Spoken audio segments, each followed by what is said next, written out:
last start. He lost to Boston on Friday 4-1 when he lasted just 4 1/3 innings. Big thing in that game, Rod, it took him 93 pitches to get into the 5th inning. He had 5 walks and 8 strikeouts. That'll run your pitch count up. No kidding. Grady Sizemore.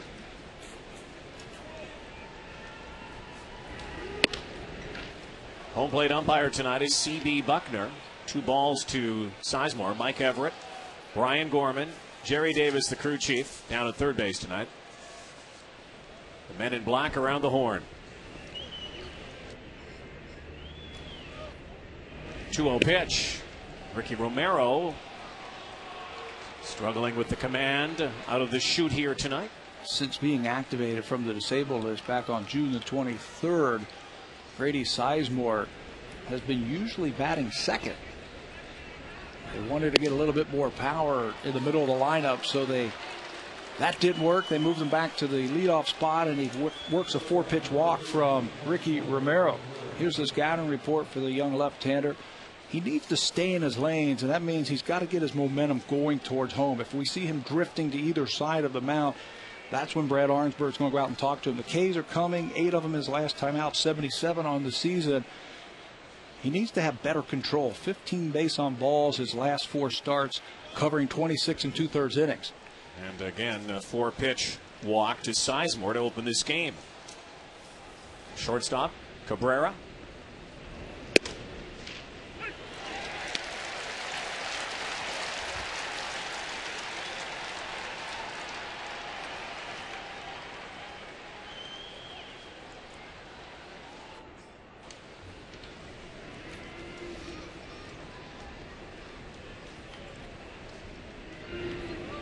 Guy last year predominantly played second base for Cleveland. Cabrera moved into the shortstop role for the most part this year. Johnny Peralta has also played at short. That's his natural position, shortstop. He is a better hitter from this side of the plate, a little bit more power. Has one of the better road batting averages in baseball, up over 330. To continue that point about staying in your lanes, one of the problems that Brad Arnsberg has picked up with Ricky Romero is when he releases the ball towards home plate, he tends to fall off to the third base side. He wants him to stand tall, stand straight, and have all his momentum going to the plate. So when you see or you hear Brad Arnsberg talk about stay in your lanes, he wants you to stay with that arm going right towards home. The other way, Alex Rios goes over his head. Sizemore will gallop into third base. Cabrera has a double. It's like last night. He hit the ball hard his first time up, did Cabrera. I don't know what it is with him being on the road, but he likes it away from Progressive Field in Cleveland. Ball right down the middle. Slashes it to right field. It looked like Rios kind of cut across on that ball. Might have fooled him and went over his head. Double for Cabrera, and the Indians are in business, just like they were in last night's ball game in the 9th inning. Now Victor Martinez was in the cleanup position last night, bats third tonight. Travis Hafner, the DH, will be the cleanup guy. And Martinez loves facing the Blue Jays. He's got great numbers. This one fouled away, and including last night, Mr. Tabler. Martinez was hit by a pitch. He walked and then fly out and ended the game with 2 doubles, one in the 7th, and the big one, the key double in the 9th. 360 this year, 4 doubles and 6 RBIs over his last 3 seasons. Hitting at a 380 clip versus Toronto. You had the on-base percentage and the slugging percentage. And Martinez likes facing Toronto. In an RBI situation here, a couple of runners on, infield playing back in the first inning.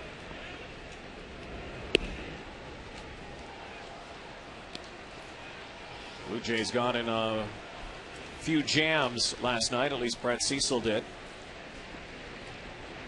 Early in the ball game, runners left on base. The Indians were unable to cash runners in scoring position. Look at those numbers for Martinez. Scott rolling quickly. Cabrera had to slide back to second base, and just another routine play from the Gold Glover. The opposition must figure, what do I need to do to get the ball by Scott Rowland at third base? Athletic move, that long reach takes away a hit and a couple of RBIs for Victor Martinez. Did you see as soon as he caught the ball where he looked? Right at second base. They had a shot at second to try and double up Cabrera.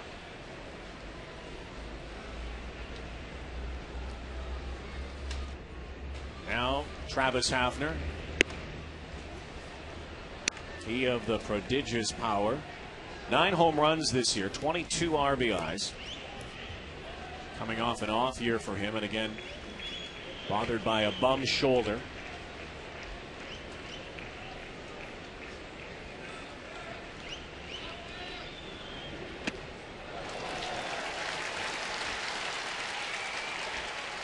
Hafner struck out 3 times last night. That's one thing he does do a lot, and he's a big swinger, and big swingers have a tendency to miss every once in a while.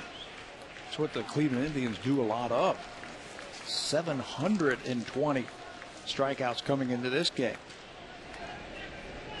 But if you make a mistake, that graphic right there shows you that he can hurt you.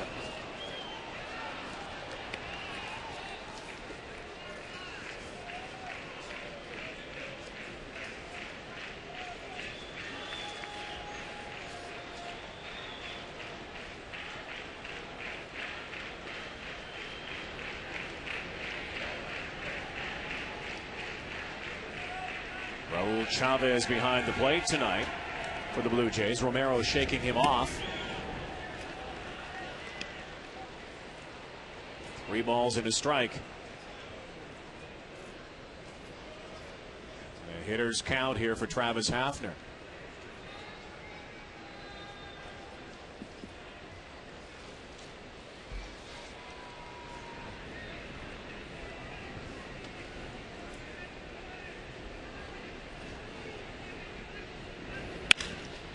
Up the middle.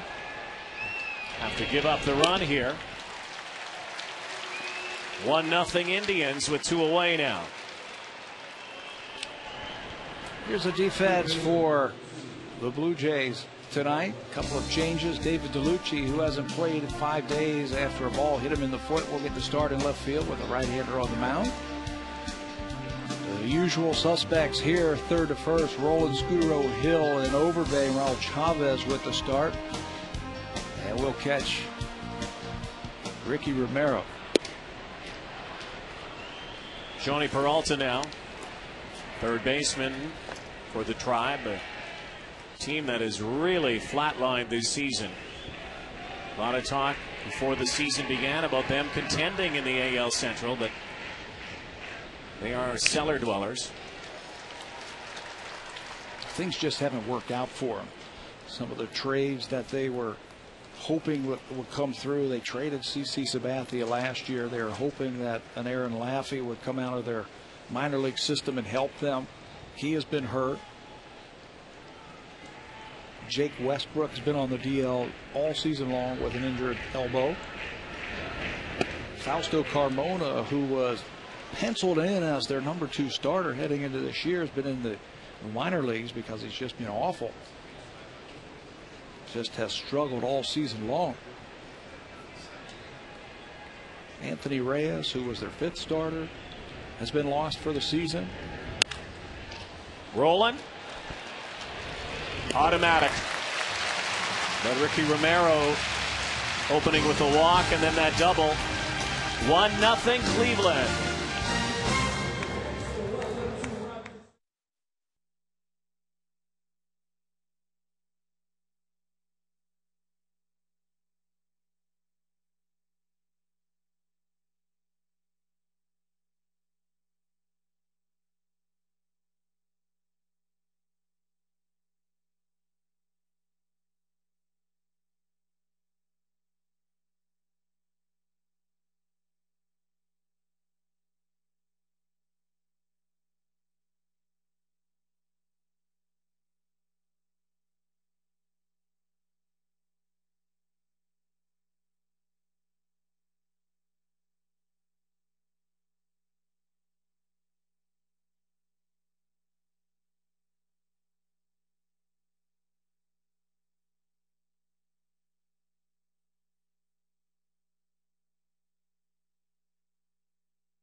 Redemption from last night.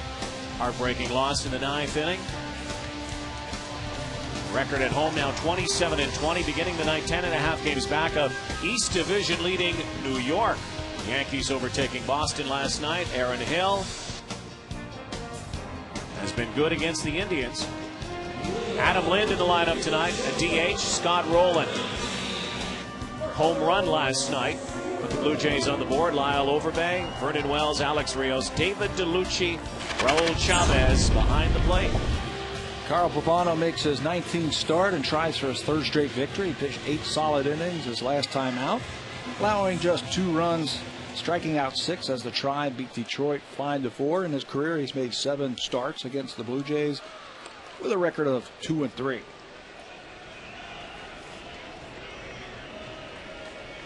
Signed as really an afterthought by the Indians. That one didn't generate the news that A.J. Burnett did when he went to New York or CC Sabathia. Pavano has been really solid this year. His 8 wins coming into this game leads Cleveland's pitching staff. See if the Blue Jays pounce on him a little bit here because of the off time. Yeah, Eric Wedge decided to give him a little bit of extra rest around the All-Star break. This is his first start in about a week and a half. Felt that Pavano threw a lot of innings in the first half. They wanted to give him a little extra rest, so they backed him up. It's been about 10 or 11 days since Pavano took the mound.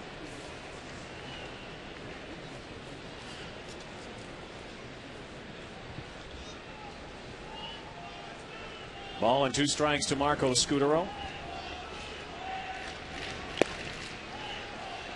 1-for-4 night last night against the Indians, and Scutaro trying to be the catalyst again as he has been for most of this season.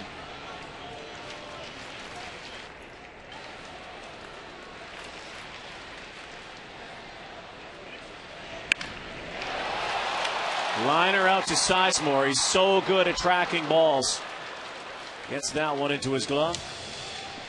2-time Gold Glover. Carl Pavano really appreciates having someone like Grady Sizemore out there because he throws a lot of strikes. The scouting report, he's got fastball command. He throws it 2/3 of the time. Watch out for that slider. It's really been a very effective pitch for him this year. Batter's hitting just .205. He's had a better July, 2-0 with a .245 earned run average. He's got a very good changeup, and Rod, he throws a lot of strikes. His last time out, he faced 28 batters, 25 of them he threw first pitch strike to. So be ready when you step into that box. He's going to be around the plate. Aaron Hill and Cabrera with an easy play at short. Here's the defense that will probably be busy with Pavano on the mound. Doesn't blow by you. Francisco, Sizemore, and Chris Jimenez in the outfield.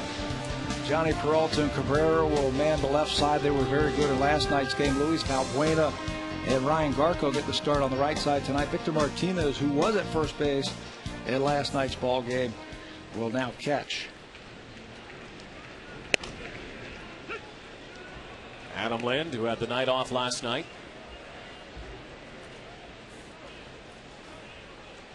The left-hander Cliff Lee on the hill silenced the Blue Jays for the most part.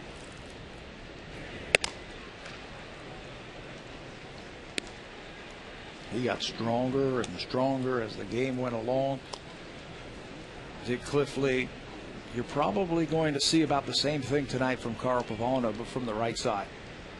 Lots of fast pitch, first pitch strikes. Cliff Lee stuck around long enough and pitched well enough. His 2nd straight complete game. The offense got him just enough runs. Indians have scored 3 or fewer runs 6 of the last 8 games, but it was enough to win last night. They don't have an offense that you look on paper that really strikes you, and haven't been able to accumulate a lot of runs, hence their record. A few years ago, that wasn't the story in Cleveland. They could rake. 2-2. Yeah, inside. a lot different team than the Indians team that we saw maybe 10 years ago, where they had Jim Tomei, Manny Ramirez, Albert Bell, Carlos Baerga. I mean, the list goes on and on. They also had great pitching, and that's why they won so many games.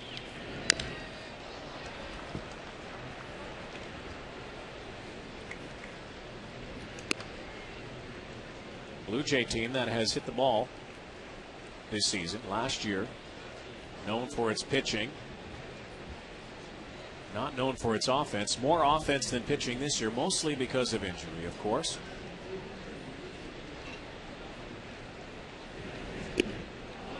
Did he go? Yes, he did, said Jerry Davis. So a strikeout and a 1-2-3 for Carl Pavano here in the first inning. It's 1-0 Indians after one on TSN.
And most reliable period. Blue Jays rookies have started 48.4% of the team's games so far this season. That is an astounding number. But it's not the highest in baseball. Blue Jays have started 46 games by rookies as Garco gets his bat shattered in the left field, and he'll be on first base with a single. The Oakland A's, over 60 games started by rookie pitchers, followed by the Nats, and the Orioles just ahead of the Blue Jays.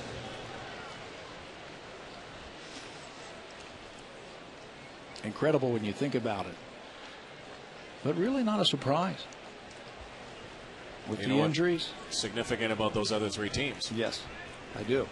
They're all in last place. Blue Jays beginning the night in fourth place, 10.5 out. Ryan Garco's at first base. Ben Francisco, the left fielder. This is also the time of year, Tabby, where you've always heard about that rookie wall. Right. Right. And the Blue Jays have talked about their young pitchers staying right around 170 innings, minor league innings and major league innings combined. Where does Ricky Romero fit? Remember, he spent about 3 weeks on the disabled list with that oblique strain. Earlier in the year, Romero sitting at just 92 innings this year.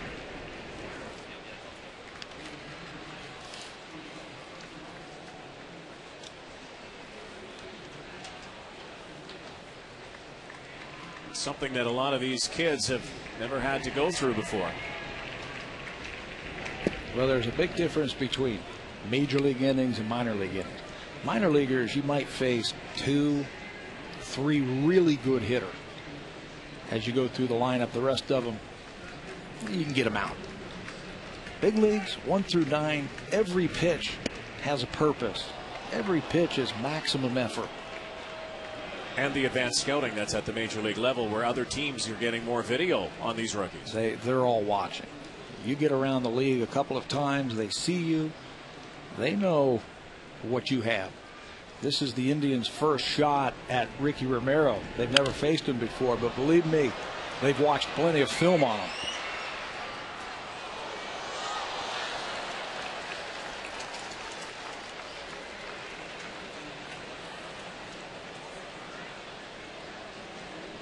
Now a full count to Francisco.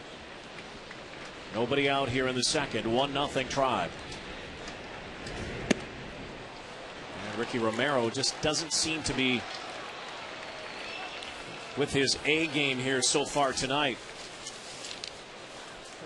Blue Jays, second walk. Blue Jays are hoping that it's the beginning of the game where he's just trying to find himself. He has been so good since coming off the DL. Start the run that started back on June the 11th when he lost. He was outdueled by Kevin Millwood.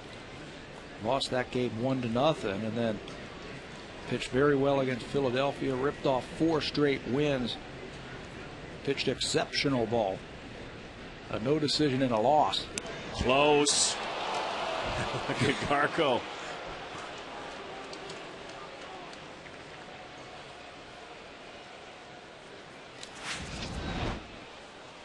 That's one of those daylight plays. Hey, I'm going to slide in behind that runner. Maybe I can catch him leaning a little bit. If they put something on here, maybe we can pick him off and help out your starting pitcher.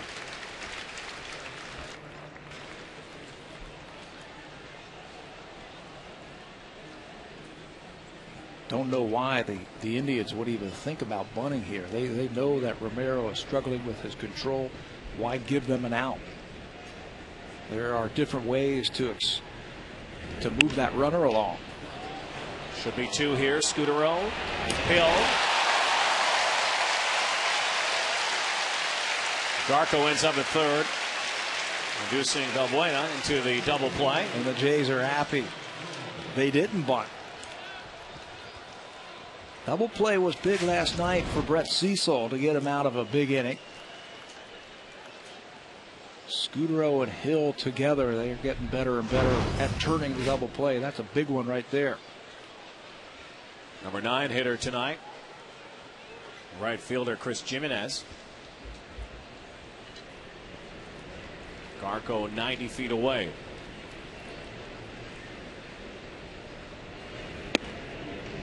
It's the key for these rookie pitchers that we've seen. We've seen a lot of them this year, is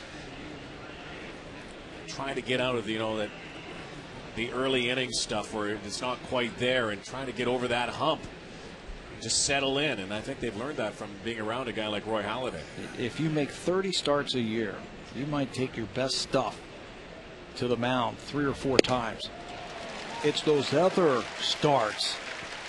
Can you figure out how to get big league hitters out when you don't have your A game? That's the kind of stuff you learn in the minor leagues. I think that's why Ricky Romero is a little bit further along than some of the rookies that we have seen this year, because he spent time in the minor leagues and he learned his craft down there.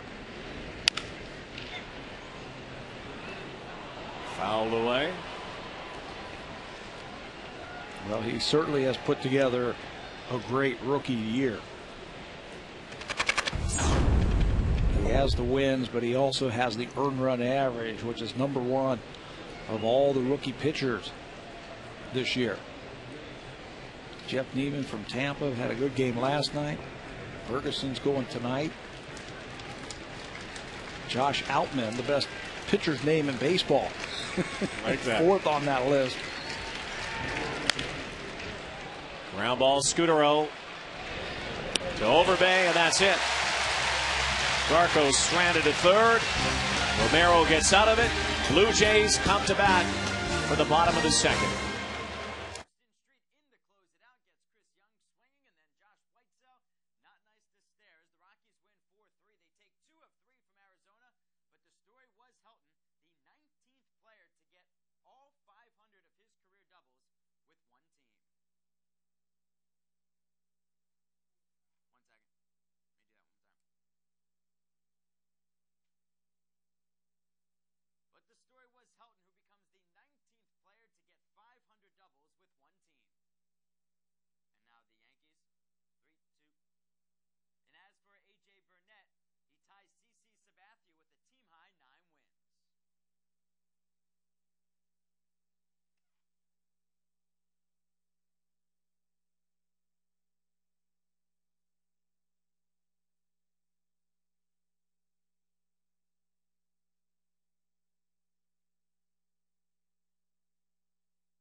last night in the 7th inning.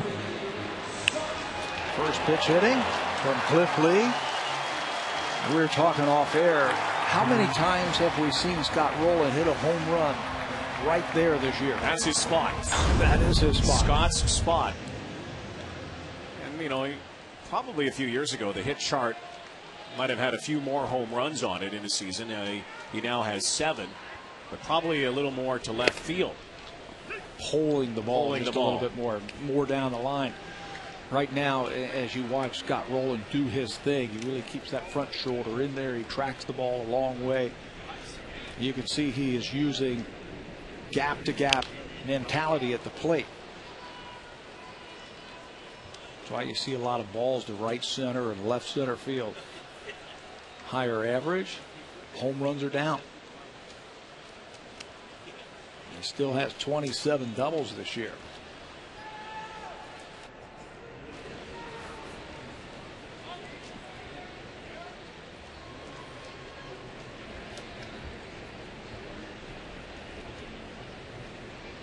Pavano working ahead.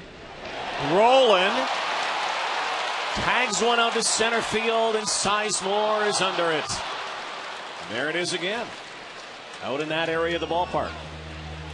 If you can only get the bat head out a fraction of a second, pull that ball to the shorter fence, that's gone. Ball down and in, stays right on it. But that is his approach right now. Shorten the swing, track the ball a little bit longer. This time it's a long fly ball to center field. Lyle Overbay.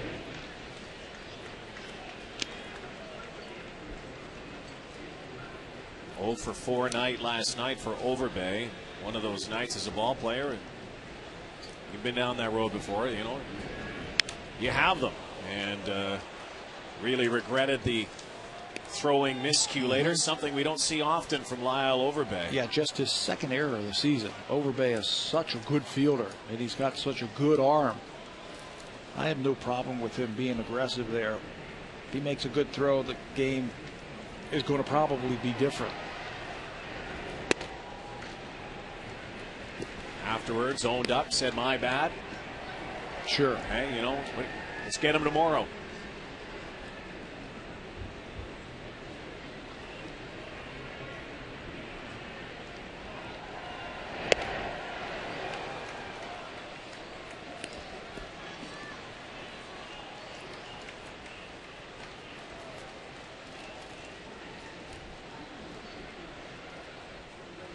Overbay is 7 for his last 19, however.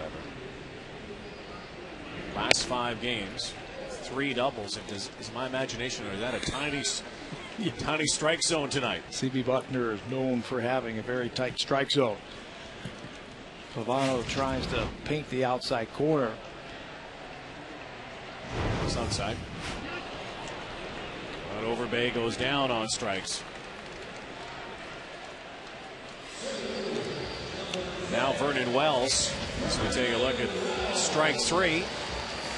You can expect that changeup from Carl Pavano a lot. Overbay could not hold up on that changeup. That might be the game plan to go up there against Pavano. Take his fastball and sit on that changeup until you get 2 strikes. Both for 4 night last night for Vernon Wells. Coming back after fighting the stomach flu, and this one's ripped to left field and gone. That'll make you feel better. That was a laser beam just over the wall. That's the way we have seen Vernon Wells hit balls in the past. He has now faced Pavano 14 times. He has 5 hits and 3 home runs against him. Now into double figures this season with 10. Let's see if it was a changeup. Certainly was on the inner half. That'll speed the bat up. Nice short swing, and on a laser beam to left field. Wells ties it up. Alex Rios sends one out to right field. Jimenez makes the catch. That's the 3rd out here in the 2nd inning, but Vernon Wells with his 10th home run of the season, has tied this game up at 1.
GTA, Blue Jays Indians, rubber match. First 10,000 kids will receive a Blue Jays school pack.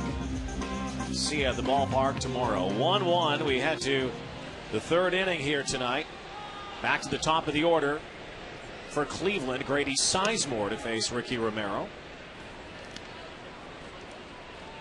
Grady back in that leadoff spot we were talking about it. His first time up.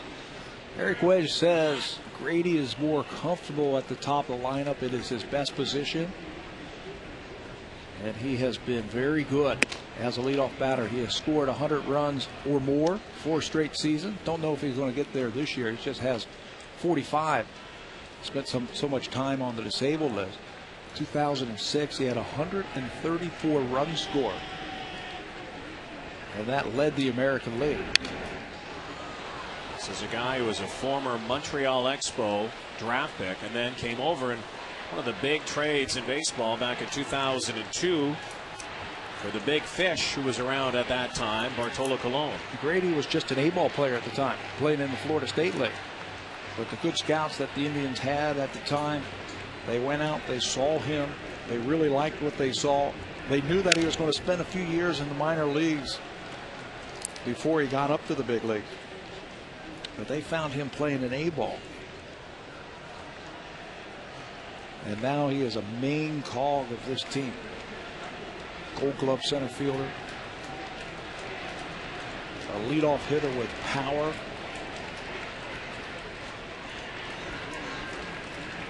Two pitch coming. That's why he was part of that Cliff Lee trade. That's why a lot of people, are talking about the Roy Halladay deal, and the Doc on the Block trade watch continues about what you might be able to get in return. And I know back in those days, sure, there were a lot of people in Cleveland wondering, why are you getting rid of Bartolo Colon? That's strike 3. Well, they knew they weren't going to sign him. That was the first thing. But you have to trust your scouts. Now, everybody can pick out the best prospects from another organization. The whole thing is the general manager willing to give up some of the crown jewels from their farm system to trade for a Roy Halladay? That's what it's all going to come down to. We could sit here and talk about minor league players and other organizations by just looking at the numbers. Are they willing to take that gamble and trade away some of their good young talent for a shot at winning the pennant? Here's the shortstop again, as Asdrubal Cabrera doubled in the first inning, which helped lead to Grady Sizemore eventually scoring the Indians' first run. Cabrera hitting .434 lifetime at Rogers Center.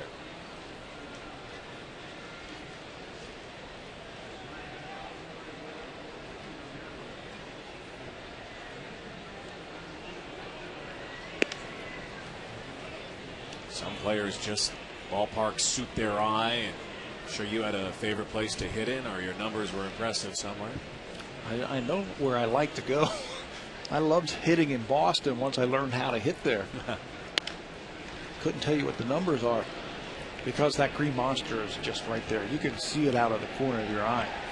But you're right. There are places where you just feel more comfortable.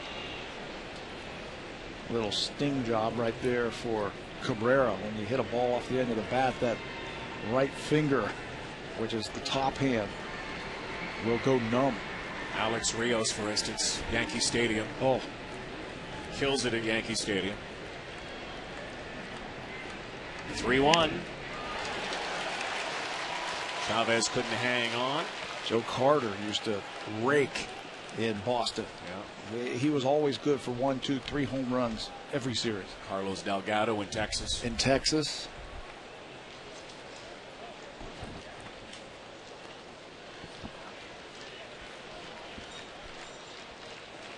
Balls and 2 strikes is the count.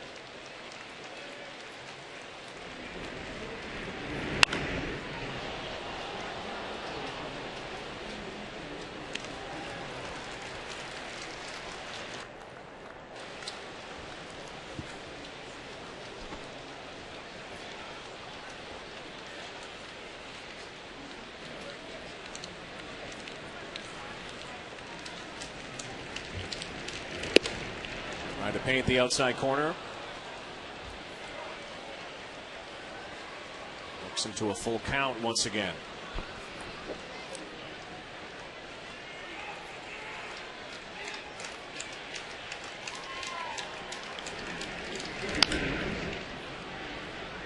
Roland has to hurry. He does.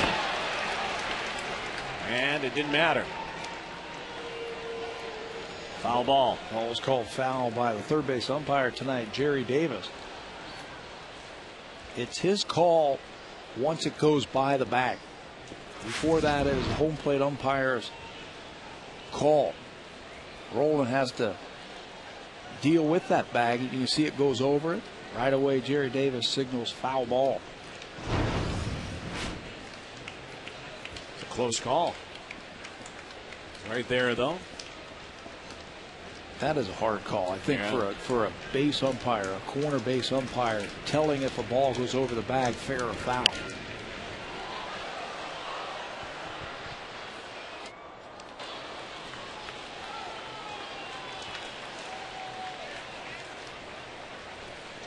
Well, they'll do it all over again here. Another 3-2 pitch coming from Ricky Romero.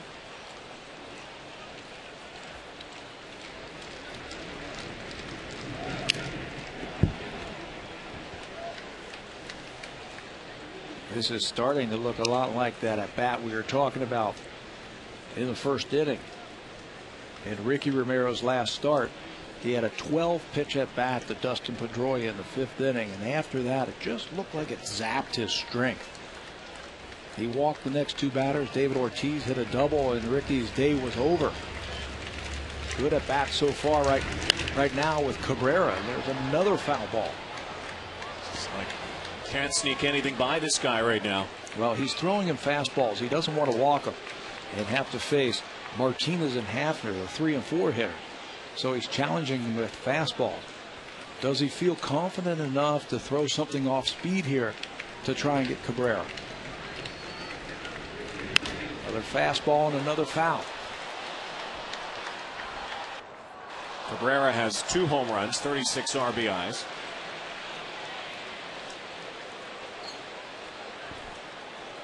One of the many Venezuelan shortstops who have come our way through the years.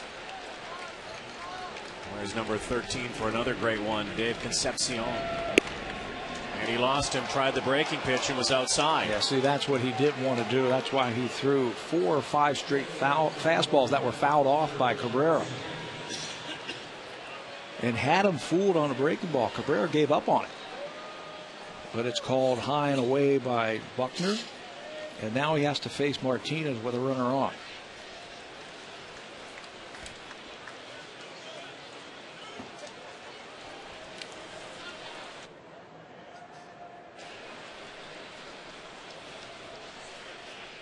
Big pop in this bat.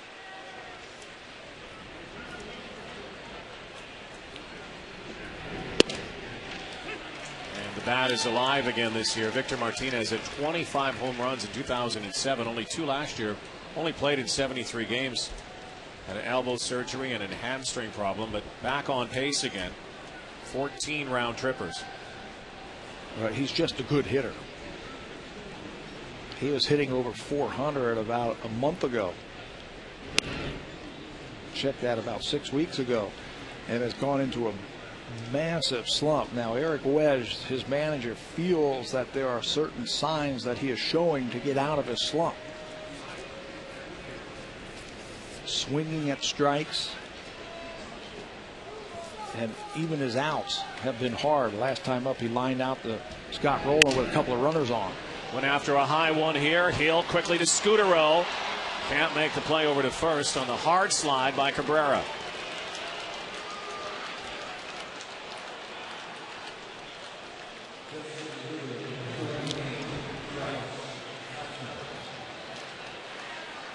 You can see Aaron Hill talking to Scutaro.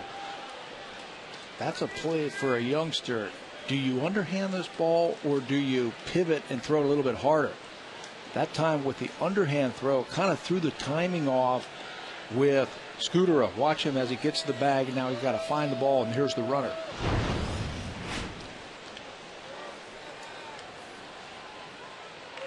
The best thing you could do there as a second baseman is charge the ball as hard as you can and try and catch the ball in the baseline before the runner gets there.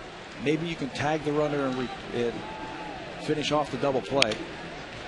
Or maybe you can get that runner going back towards first. But as soon as Aaron Hill caught the ball behind the baseline, he had to make a decision. Do I underhand it, or do I backhand it with a little bit more on it?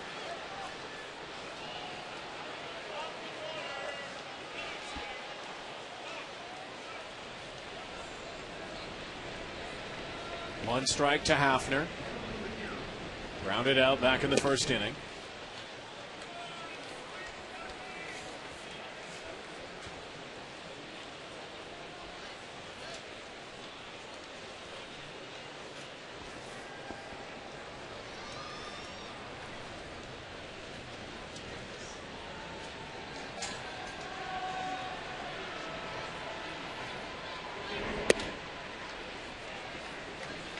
Dances downstairs. 2 balls and 1 strike.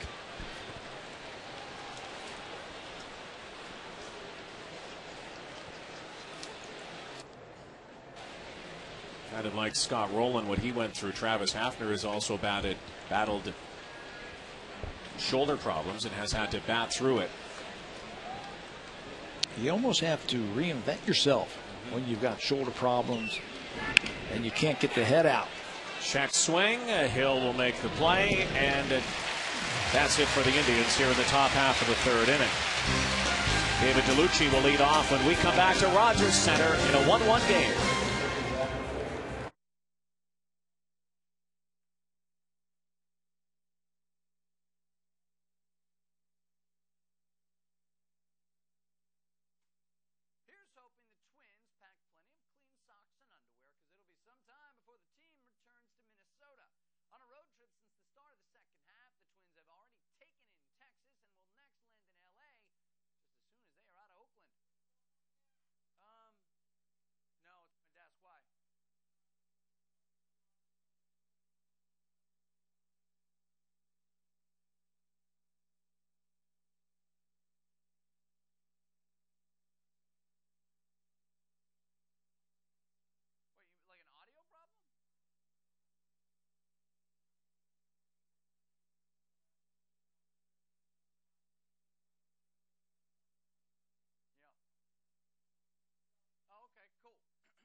RBC Canadian Open. Chance Reeves, the defending champion. Mike Weir, Stephen Ames in the field. Tomorrow, 3 Eastern, 12 Pacific, we have first round and second round action on TSN. Welcome back to Rogers Center tonight. Rod Black along with former Indians All-Star. You like when I say that, don't you? And Blue Jay World Champion, Pat Tabler. Come on. Come on. Thank you. Thank you. Thank you very much. David DeLucci leading off here in the bottom half of the third inning. Followed by Raul Chavez, and then the top of the order, Marco Scutero against Carl Pavano, who has been around Carl Pavano, former Expo, Yankee, Marlin, a world champion there, Tampa, now an Indian. Spent 4 injured plague years with the Yankees as that ball is lifted to center field for the first out. That just did not go well for Pavano. A lot of pressure in New York, and he didn't handle it very well. And of course, the injuries piled up. Lots of injuries. And again, he was signed, and now there is talk that he might be one of those guys who will be a trade bait guy. He'll be a good pickup for a veteran ball club who is in the running to win. Get some arms towards the end of the season. Maybe the Indians sign him. He does well. They trade him for a couple of prospects. Chavez. Ball and a strike with 1 away here in the third.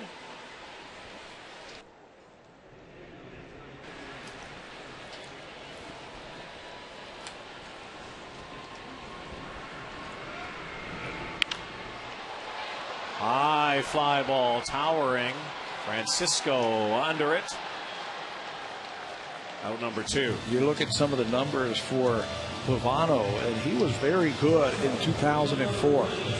That was the year before he signed his big free agent contract with the Yankees. 18-8 with an ERA of 3. He made 31 starts, and since then he has only made 44 starts, and opponents are hitting over 300.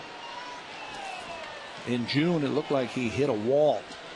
0-3 with an ERA, about 8 in his final 4 starts. That's why he got the extra rest right around the All-Star break that Eric Wedge gave him. And so far, it seems to be working. In July, he is undefeated with an ERA of about 2.5.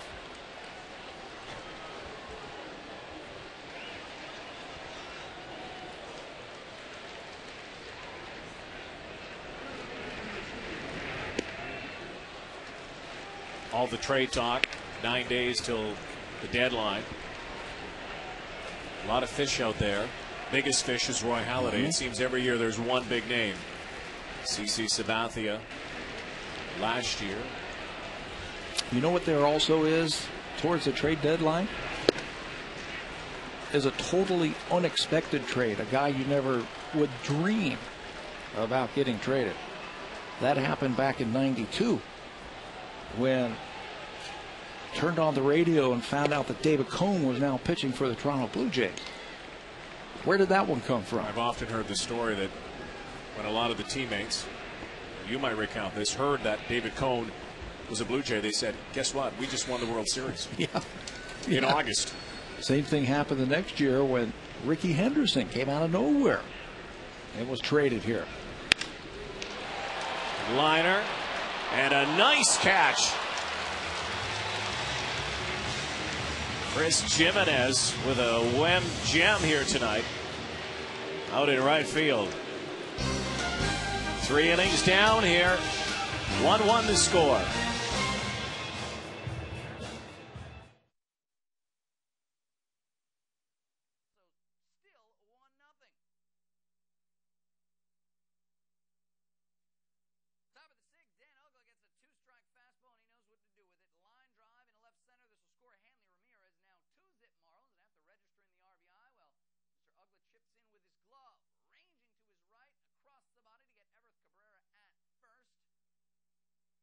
All this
I'm the greatest of all time. Thank you. First pitch swinging from Johnny Peralta. Right out to Alex Rios. Ricky Henderson, of course, as you mentioned before we went to break, became a Toronto Blue Jay back in 1993. Was a big part of that World Championship. People forget, you know, he was the guy that got on base and disrupted Mitch Williams' delivery enough.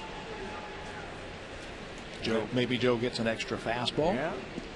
Although Joe golf anything out. Yeah, that's right. Ryan Garco now. Ricky Henderson, Ricky Devo Paul Molitor. We were talking about that at dinner tonight and said, well, where was Robbie Alomar and all that? Oh, well, he was hitting sixth. What a lineup. Whamco. That's right. When Ricky retired, he owned 4 major league records. One of them has been broken since he retired. Liner, extra base hit into the corner. DeLucci comes up throwing, but Ryan Garco is 2 for 2 now here tonight. Hey, Ryan Garco can hit. He has worn out the Blue Jays in his very short career, but the Indians don't play him every day. They did a stat on Garco. When he plays 20 or more games in a row, he hits 325. When he plays, sits a couple days, plays a couple days, he hits 227. The guy can hit. They just have to find a position for him and let him go out there and do his thing.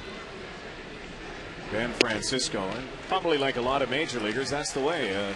It's tough to sit sometimes. You can accumulate a lot of rust.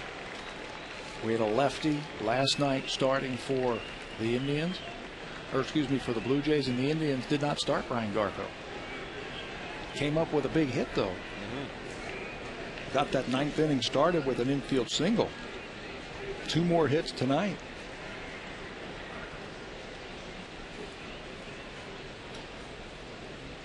One on, one out. Francisco grounds to Scudero for the second out. Of course, Ricky Henderson part of that 93 World team, and of course the reunions coming up. 92, 93 World champions will all be in Toronto in a couple of weeks. There they were, and Ricky Henderson had such a great career. Going into the Hall of Fame, people always remember him as an Oakland A, but he was a big part of the Blue Jays in 93. Luis Valbuena. I remember the first time I saw Ricky Henderson back in the winter of 1980. We were teammates in the Puerto Rican Winter League for the Ponce Leones. And I'm like, who is this guy? He's unstoppable. What a force when he got on first base. He was on second. They couldn't throw him out. Power, you make a mistake and the ball ends up in the seats. Has a record for most home runs leading off of a ball game. 81. The thing is, he called himself the greatest of all time. He was he was boasting a little bit, but you know what? He was the greatest base stealer. He also was the greatest leadoff hitter of all time. Yeah. Most leadoff home runs, most walks, most stolen bases, most run scores. Those are major league records he owned when he retired. Beat a record that many thought was unattainable, Babe Ruth's record for a while. 1,295 runs. Jim Rice will go into the Hall with him. Ricky goes in on the first ballot to Cooperstown. Jim Rice, 15th and final year of eligibility, the former MVP with the Boston Red Sox. The ball's in a strike to Valbuena. Fouled away. And the other inductee this weekend is Joe Gordon, who used to play with the Yankees in 38 to 43 and was a member of the Cleveland Indians from 46 to 50.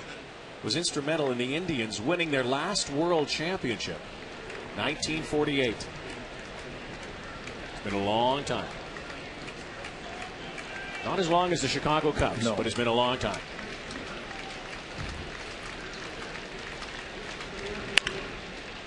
Ground ball, Lyle Overbay makes the play.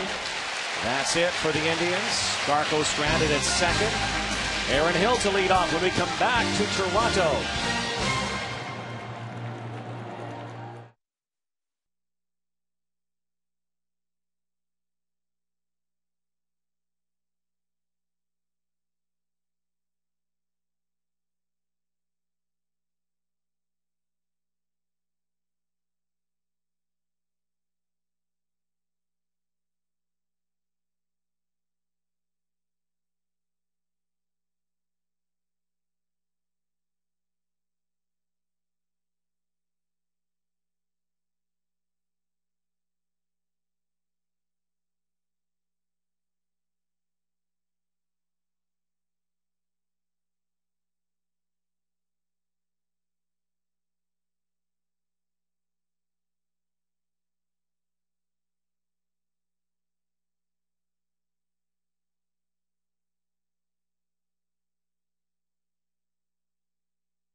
And Joe Carter, jumping Joe, touches them all. This place went nuts, as did a country. Do you still get excited when you see it? You never get tired of that, do you? No, why not? And of course, we tell you that because the reunion's coming up for the Blue Jays.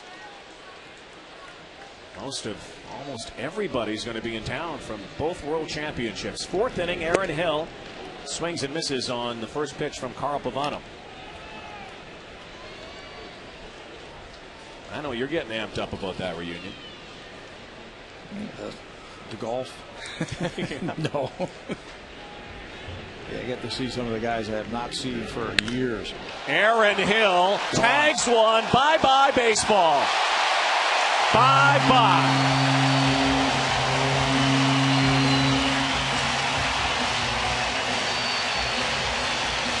That is one thing that Pavano has done a good job of this year, is keeping the ball in the ballpark. 11 home runs given up all season long, but when you hang a pitch to Aaron Hill and he's in one of those grooves, this is what could happen to it. Home run number 21 for Hill, and he keeps adding on to that record for most home runs by a Toronto Blue Jay second baseman. Remember, he was watching that Joe Carter video. Looks like the same place where the ball landed. 2-1 to Blue Jays. Adam Lind. Nobody out here in the fourth inning. Two long balls here tonight. Vernon Wells and Aaron Hill. Hill's 21st of the season. Go with 61 RBIs now. Matches Adam Lind's total, and this is out to left field, and under it is Francisco. Adam Lind and Aaron Hill waging quite a battle for the home run and RBI lead. They are in an exclusive club, Ron. When you talk about 20 home runs and 60 RBIs, look at the noted sluggers there. Morneau, Teixeira, Jason Bay. Well, you can add Aaron Hill and Adam Lind to that. 40% of the Jays' home runs and RBIs come from Lind and Hill. Adam Lind, who's been hitting in the number 2 hole for most of the season. Think about those other guys. 3 and 4 in the heart of the lineup. Well, they moved Lind up there, and he has kept on hitting. Getting more at bats.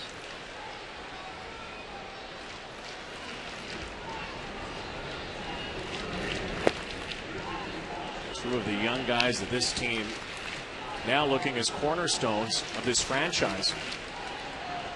Depending on what J.P. Ricciardi and the Blue Jays do in the next 9 days, and certainly in the offseason.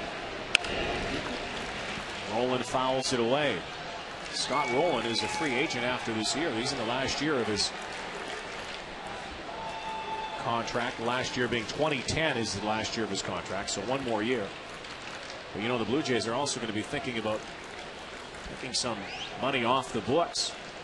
They got some big dollars wrapped up in some big players. Rolen goes down on strikes. You know, I think if you are under 500 and it's the end of July, I don't think anybody is an untouchable. Yeah. I think anybody can be traded. If you're having a good season, somebody else will want you. Good change up there from Pavano to get Scott Rolen. So the only thing you can do as a ball player, you go out there and you play the game. You go out there, you get 4 at-bats, you field your position, you try and help your team win, and all that other stuff will just happen. Players don't think about that. They think about, okay, what do I have to do tonight against Carl Pavano to get a hit? Or what do I need to do against the Cleveland Indians to get him out? How am I going to get him out?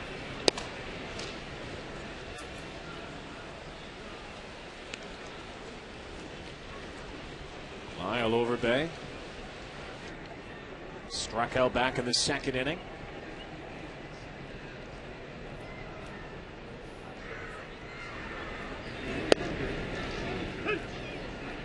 There's strike 2.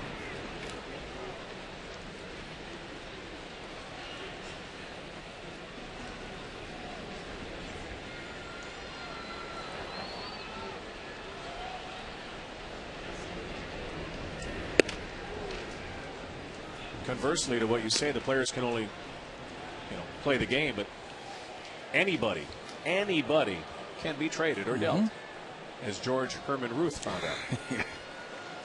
We were reminded of that today.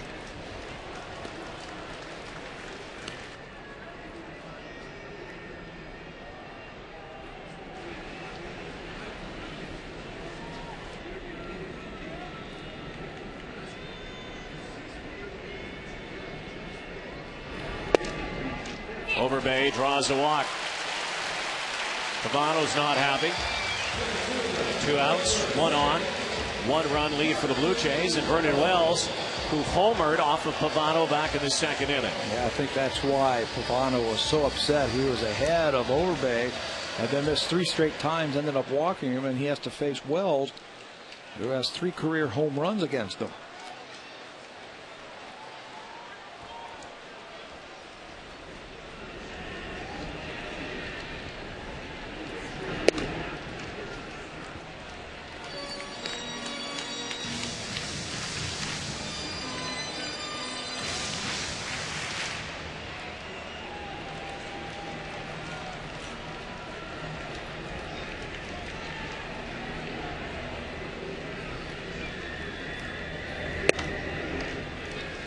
Going to stay away from him now. Looked like he hit a changeup to left field his last time up. Now Pavano is trying to keep that fastball away from him.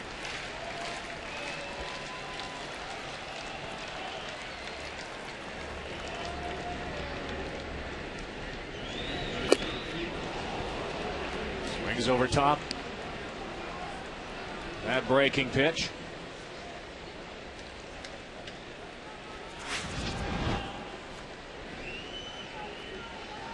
Batters are hitting just .205 against that slider this year from Pavano.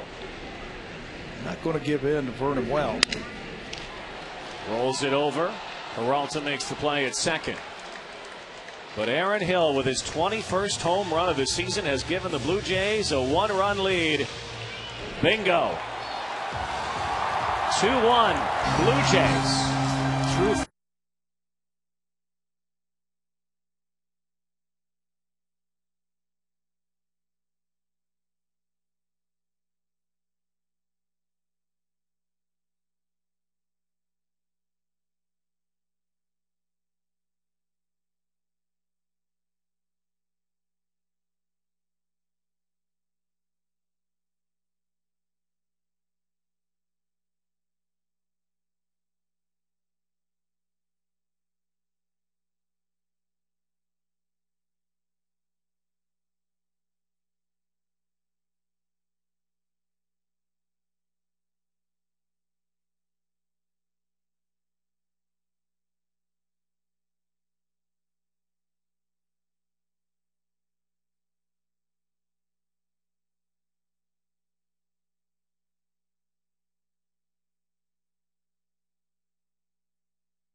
in.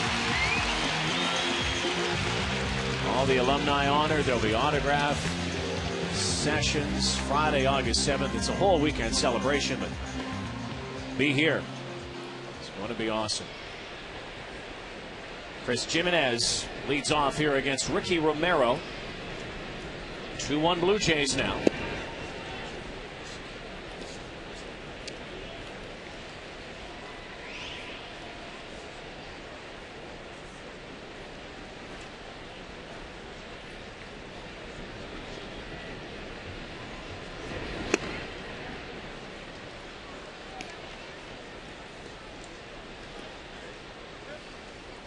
Who's in the house? Eugene Levy. He's a big baseball fan. We've seen him here before. Geddy Lee. Right?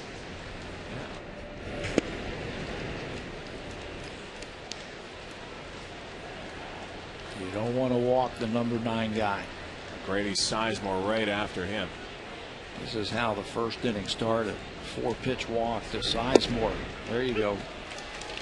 Your team just took the lead. Go attack these guys now. Romero has done that. He has made 8 starts following Blue Jay losses this season, and he has won 6 of them. So worked back to a full count. So when he does that, when he attacks that strike zone, he's so good.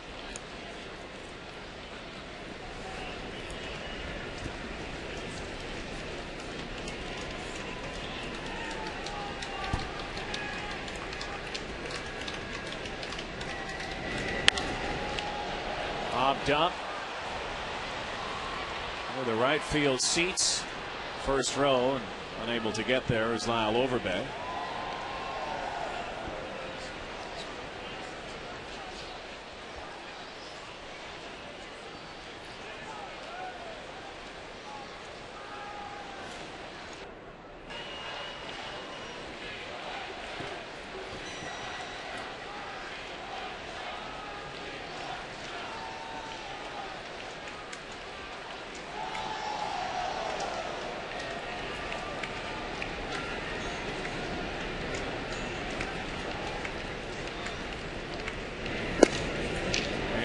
Missed ball 4, and he walked him.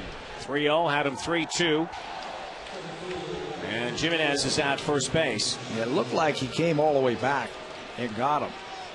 And again, that strike zone is going to be small, just under the knees.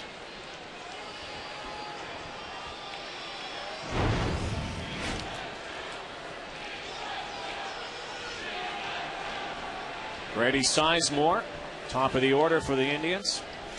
Walk and a strikeout here tonight. Scored the only run.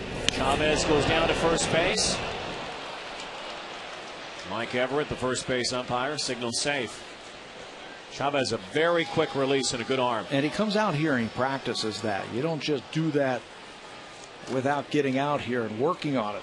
He'll come out with Nick Leyva, the catching instructor, and they'll work on throwing behind that batter. Working on throws, pick-off plays, throws to second. Fly ball sliced down the line to the corner and into the seats.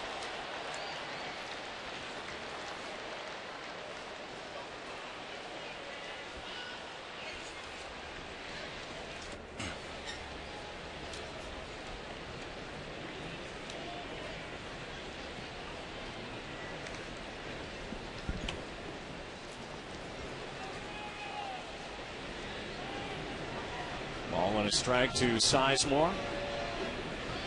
30-30 guy for the Indians last year. 30 home runs and 30 steals. Aaron Hill pivots, turns, and safe at first. Sizemore will show that speed. Yeah, 30 home runs, but he's got a lot of speed also. Second time tonight that the Blue Jays are not able to turn a big double play. Sizemore can run. Ball hit at Hill. He makes the good 360 turn. They did everything right. just that Sizemore can get down that line. You can see from that replay he beats it. So he changes runners with the number 9 guy, a threat to steal over at first. Cabrera, first pitch swinging into the glove of Alex Rios. That's the second out. A rarity. Cabrera not on base in this series. First pitch swinging, doubled his first time up, then walked. But got a pitch that he liked. Hit the ball hard, but right at Rios in right field.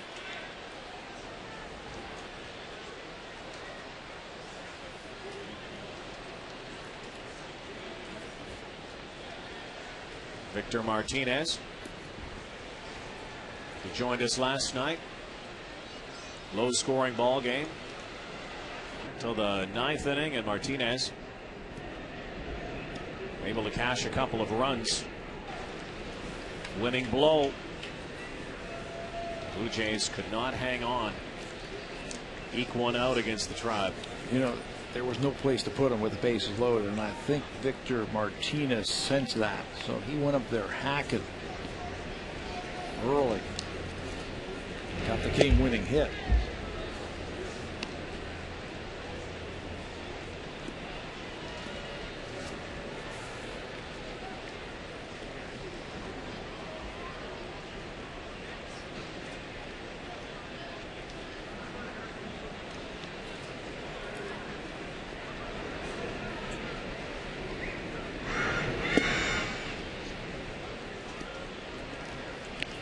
Chavez when he gets into that crouch, and then it's like a cat ready to pounce. He's anticipating Grady Sizemore trying to steal. It's like he's ready to be shot out of a cannon behind home plate. Got great numbers throwing out base runners. Leads the team throwing out 39%. The base runners is very quick. He's got a quick release. He's got quick feet.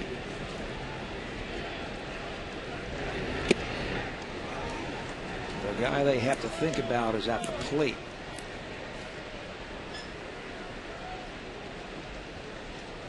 .30 to him, and big power guy looming next if they lose him. Although Hafner has not had many good swings here in Toronto.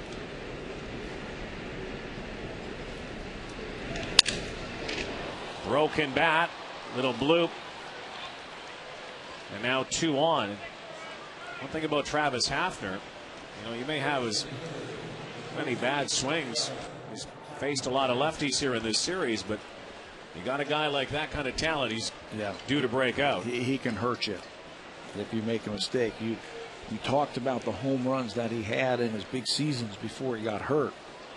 I don't think he's the same hitter that we saw back in 2006 when he had 42 home runs and 117 driven in. Jays have pitched him tough. They've stayed right in on his hands the first 2 games in this series. They don't want him to extend those arms and drive the ball the other way, because he can hit it out the left field just as easy as he can to right. Hafner, line right to Rios. And that's it. Once again, the Indians threaten with a runner in scoring position, but come away with nothing.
If Eric Wedge got the memo or not. Yeah. But it is Korean night here, Korean Heritage Night. Maybe we'll see him. Saw a lot of that banner, didn't we, at the World Baseball Classic? Korean flag. They're just waiting to see Shin-Soo Choo. Come on, Eric. Alex Rios, David DeLucci, and Raul Chavez. Bottom of the order for the Blue Jays here. The 2-1 lead to the bottom of the 5th inning.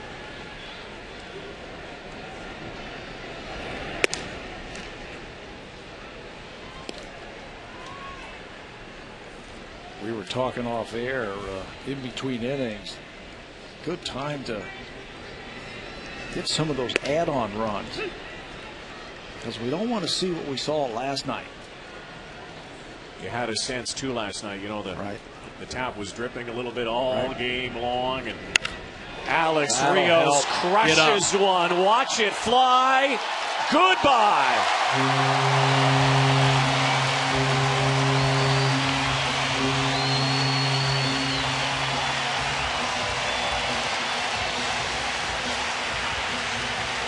Three hits, 3 solo home runs.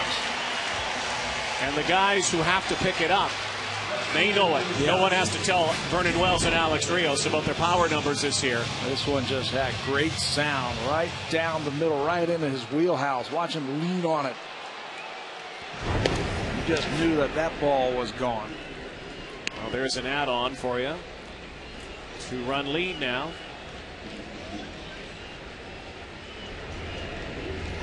Rios with his 11th.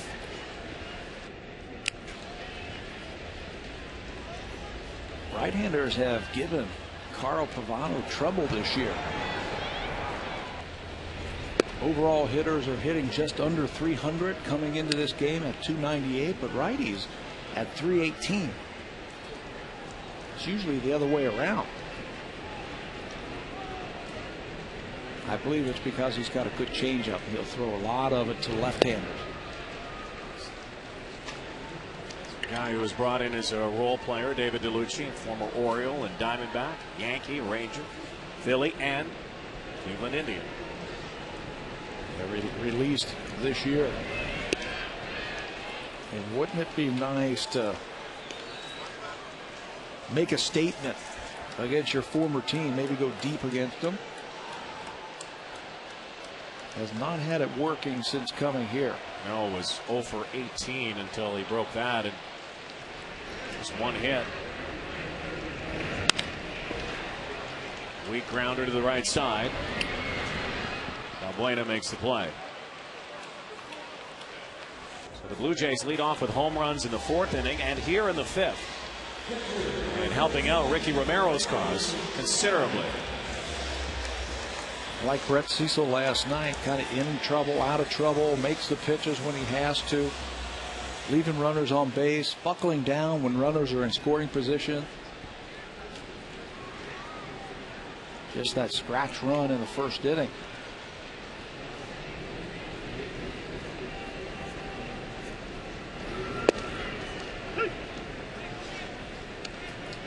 Raul Chavez, fly out back in the 3rd inning. Blue Jays begin the night 2 games under 500.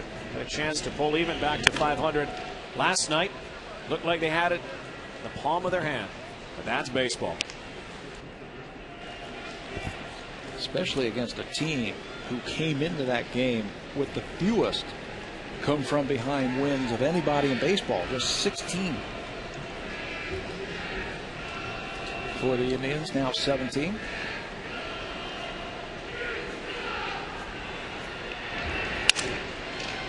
Broken bat and a looper to foul territory, and Chavez will go get a new weapon. But like we said, we saw last night, you know, you can only flirt so many times with putting guys on base and loading them up. And yes, Brett Cecil was able to get out of danger a few times.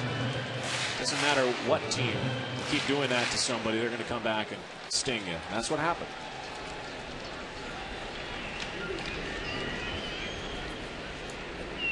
Oh, 2 and swinging on a strike 3 call.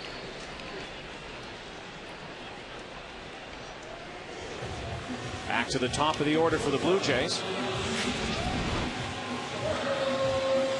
There's that changeup from Pavano. His 4th strikeout of the night.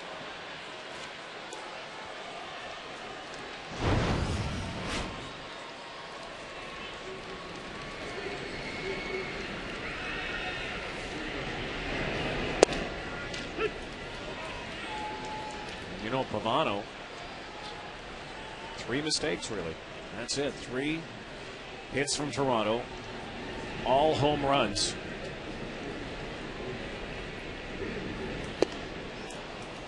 Good slider there. I know he gave up a home run to Wells. That looked like a change.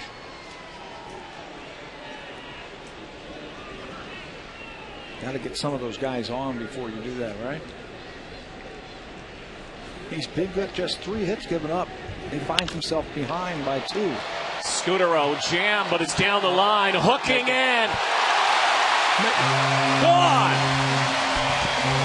4 hits, 4 home runs. And I'm not so sure he got all of that. Somehow he got an 0-2 pitch up and in, and he's able to get the fat head of the bat on the ball. Watch where this 0-2 pitch is from Pavano. He wants to go up and in. He doesn't extend through, but he gets the fat part of the bat on the ball and hits it high. Hit it in the right spot. Scott Rowland crushes the ball to center field, doesn't have anything to show for it. Marco Scudero hits it down the line. It's just 328, probably hit it 328 and a half. But you know he'll take it. 4 hits, 4 solo home runs now for the Jays. Welcome to the home run derby here tonight at Rogers Center. Back in the 4th inning, Aaron Hill led off with this. That was a no doubt about it. Hit hard.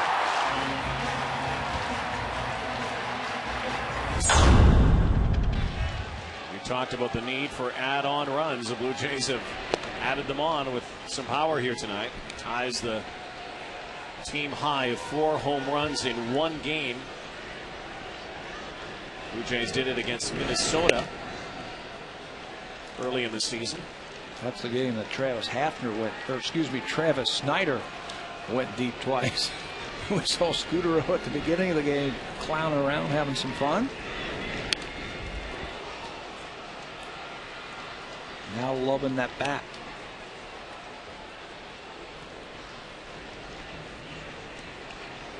And the ball's jumping for the Blue Jays here tonight.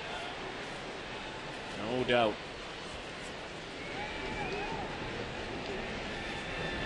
Right, he came into this game, Carl Pavano did, giving up just 11 home runs all season long.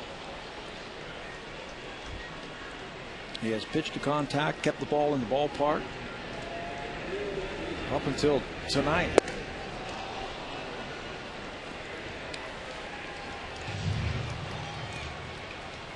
Three balls and 2 strikes to Hill.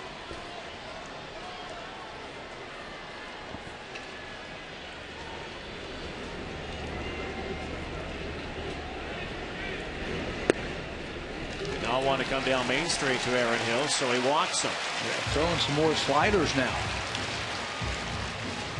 What do you throw? 3 of them right there to Aaron Hill. That'll set the stages here for Adam Lind, who is second on this team in home runs with 20. They've been staging their own little home run derby, RBI derby, Hill and Lind. Let's see if he can chip in. Pavano looks very frustrated right now. And there has been a jet stream for the Blue Jays to left field tonight.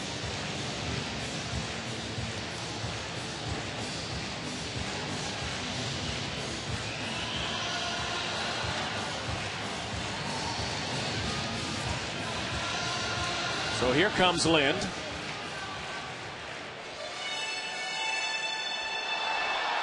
Two away, 2 home runs hit in this inning, 4 in the game for Toronto.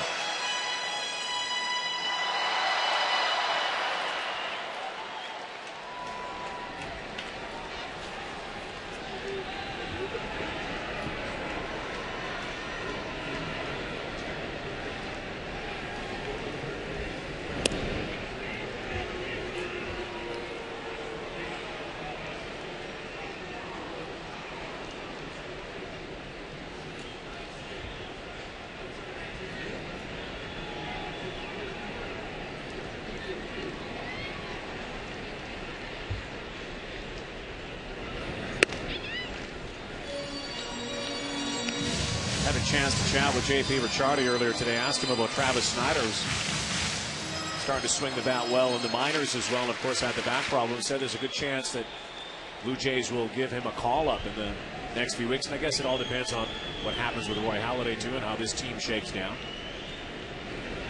Yeah, I imagine after the trade deadline, we might see a few changes. The dominoes might be falling if one trade, I've seen that happen before. One trade gets made and then that opens up something else, and which opens something else.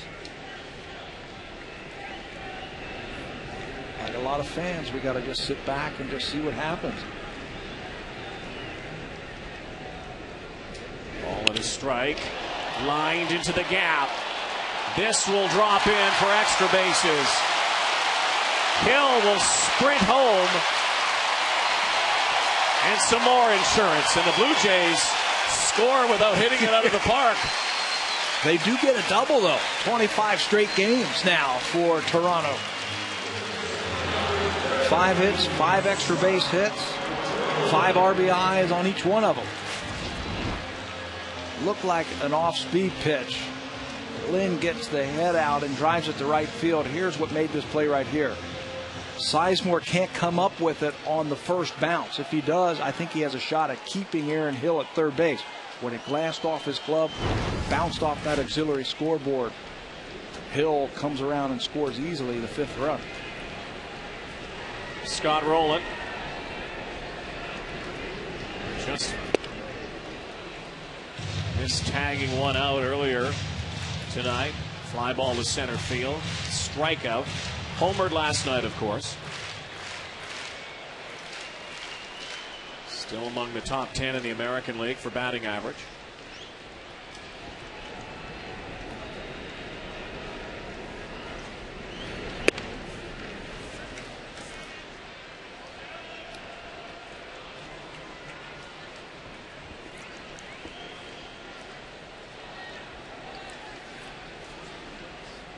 Toronto with a 4-run lead now. Ricky Romero has to be liking this. Broken bat, little looper, trouble. Here comes Lind. Make it 6-1. Remember the ball he hit hard to center field? Got nothing to show for it. Baseball justice. You break your bat, you get jammed, and you get an RBI single. Out of the no man's land in center field. 2 outs. Adam Lind is running on the crack of the bat. Scores easily. Eric Wedge now has a decision. Does he go to Jose Veras, who is warming up in the pen? Or does he let his team leader in wins try and find a way through 5 innings? C.B. Buckner breaks up the meeting on the mound. All falling apart for Carl Pavano here. It was a close ball game heading to this inning. Has been broken open by the Blue Jays. And Lyle Overbay wants to join the party. Ricky's still biting his nails. I'm sure a lot less nervous than he was before this inning.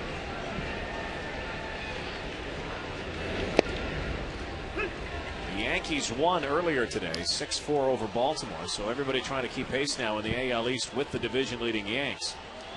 Boston and Texas just underway. It's scoreless.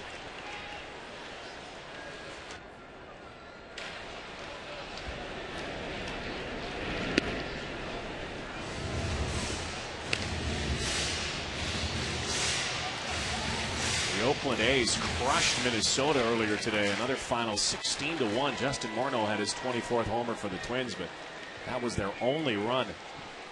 Perkins didn't have it working for Minnesota.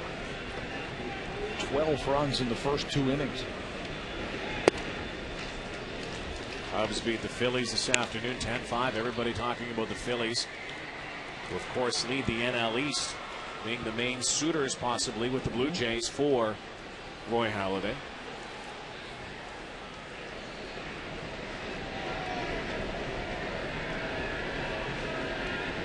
The 2-1 pitch. Down the pipe for strike 2. Phillies winning streak was snapped today at 10 games. And the Cubs beat them.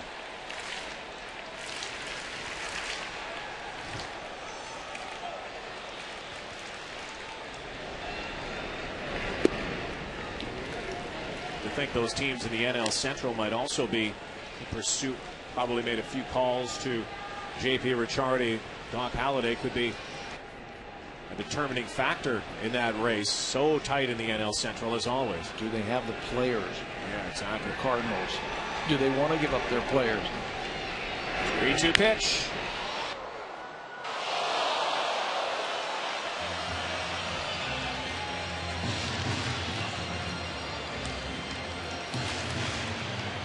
Houston keeps hanging around. Milwaukee, 4 teams, 2 games, separated by 2 games in that division. You pick up a guy like Roy Halladay.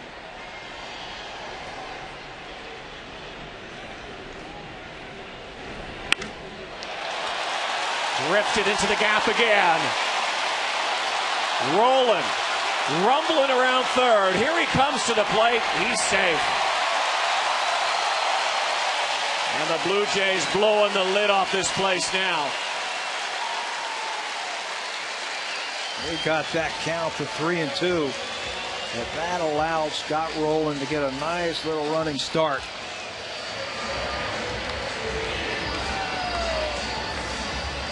And that hit by Overbay is going to knock Carl Pavano from this game. 3-2. There goes the runner, and this ball is ripped into right center field. Jimenez tries to knock it down, but he can't. Rolling, rumbling around the bases, and Overbay has an RBI.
Well, tomorrow night, week 4 in the CFL, the Hamilton Tiger Cats in Montreal to take on the undefeated Alouettes.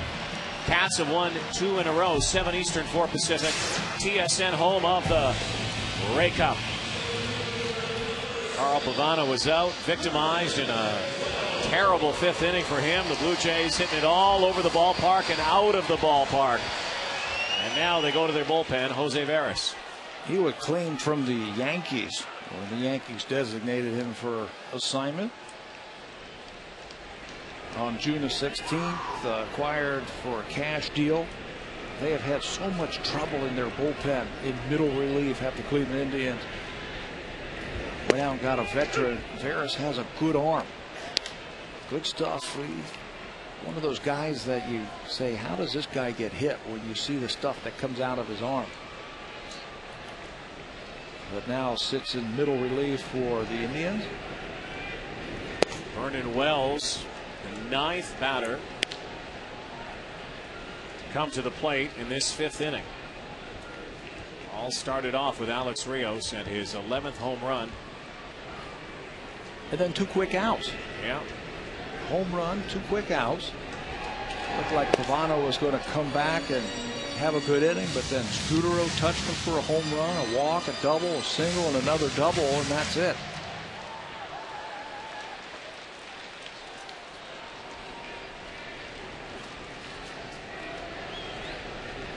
Two balls and a strike to Vernon. Lyle Overbay, by the way, Tavi with that double, his first RBI in almost a month. In fact, over a month. Yeah. A month ago yesterday. Back on June 21st in Washington, had a 3-run home run as part of a 5 RBI game against the Nationals. Wells. And into the glove, fighting the lights is Jimenez. 9 batters to the plate in that 5th inning. 5 runs across for the Blue Jays. Alex Rios, Marco Scudero with home run.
Runs tonight.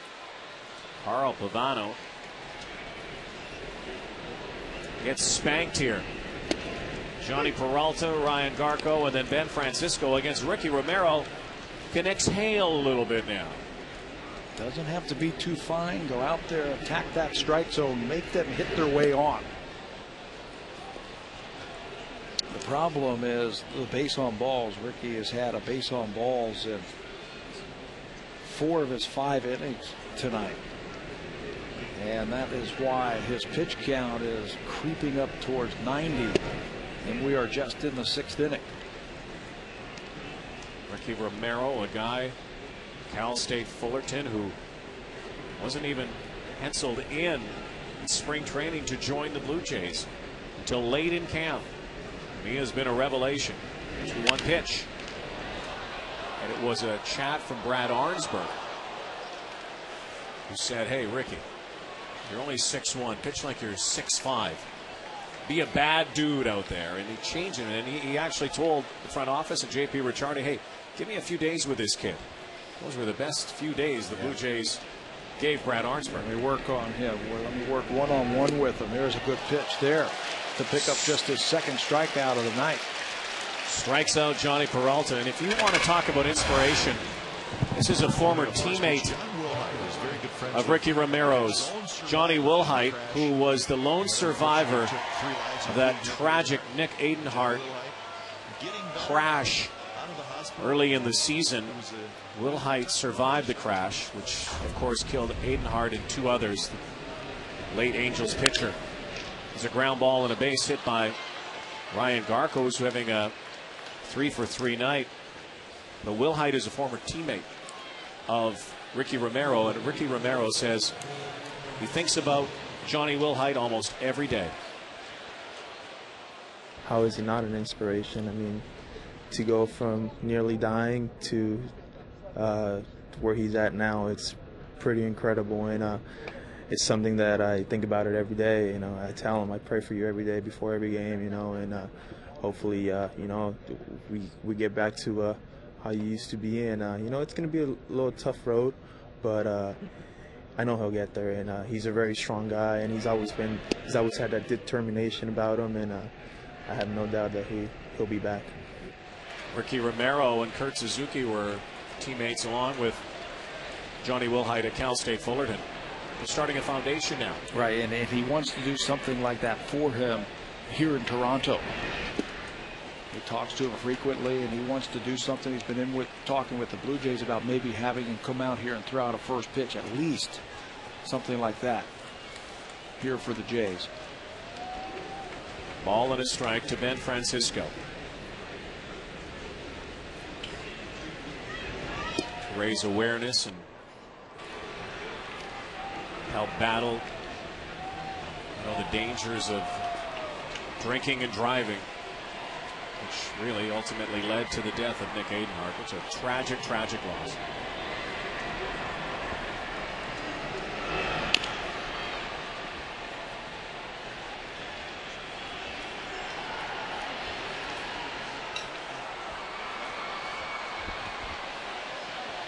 Talked about Ricky Henderson earlier in the ball game. Romero wears that number 24 that another Ricky wore in Toronto.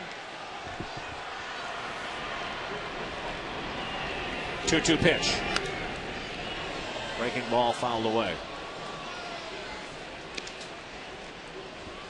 He has grown and grown and grown this season. Ricky Romero, with every outing, looking more poised. Yeah, he certainly has. He has worked at it. We were talking to him about his preparation for ball games, the weight training that he does to maintain his strength in between starts, the prep work that you have to do. Says he feels strong. 8 strikeouts his last time out against Boston. He did that just in 4 1/3 innings.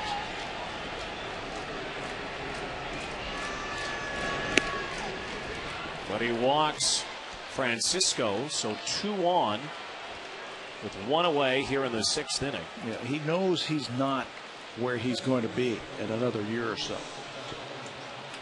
Parts to his game that he has to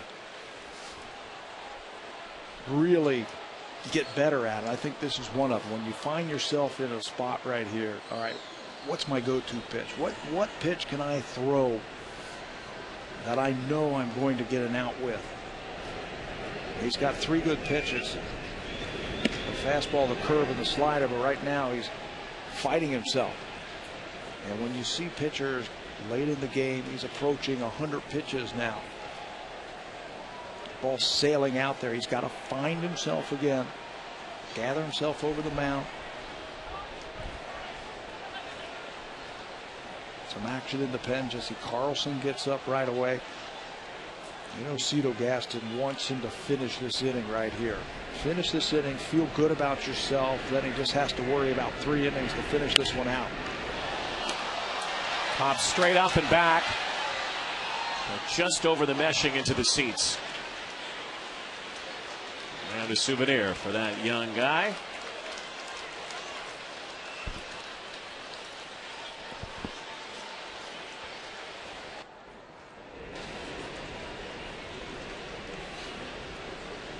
Garco at second base, Francisco at first. Romero would love a little double play ball right here. They've turned 1 tonight, but they've failed to turn 2 of them. 1 in the 3rd and 1 in the 5th. Valbuena can run. Got to be one of those sharp ground balls right at Aaron Hill.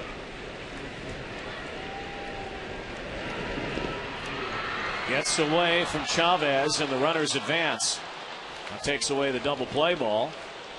And so now Ricky Romero really has to think about coming at these guys, number 8 and number 9 hitters in the lineup. Yeah, go right after him. 4th wild pitch of season for Ricky Romero. It hurts because now can't really turn a double play on the ground unless they run into an out. But you're right, you got to attack these guys right here.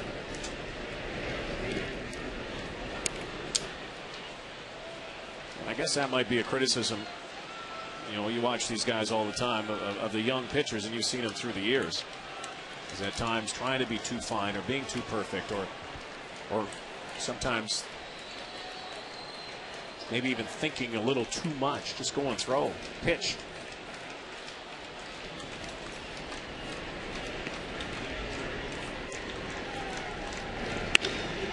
That's hit hard to right center field, way back and gone. Well, went to attack him, and Valbuena attacked back. 3-run home run after the wild pitch. Suddenly the Indians are right back in this ballgame. 5th home run of the year for Valbuena. He knows that he's got to challenge him with a fastball, and it's right down Broadway. Right in the wheelhouse. That's a deep drive to right field, and the reaction from Ricky Romero tells it all. Cannot believe that Valbuena reaches him for a home run. That will be it. Romero's night is done. Jesse Carlson comes in to put the fire out.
Crucial blow for the Indians, a 3-run job by Luis Valbuena. Yeah, a guy who doesn't hit that many home runs.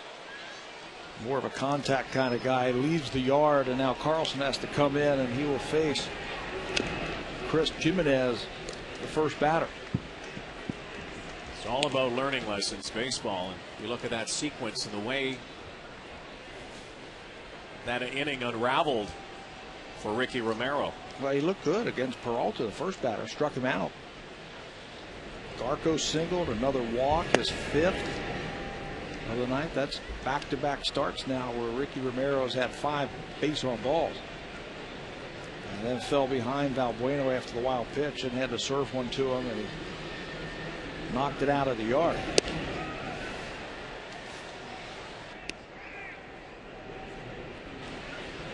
Jimenez then the top of the order for the Indians. Well, it made a game of it with one swing of the bat.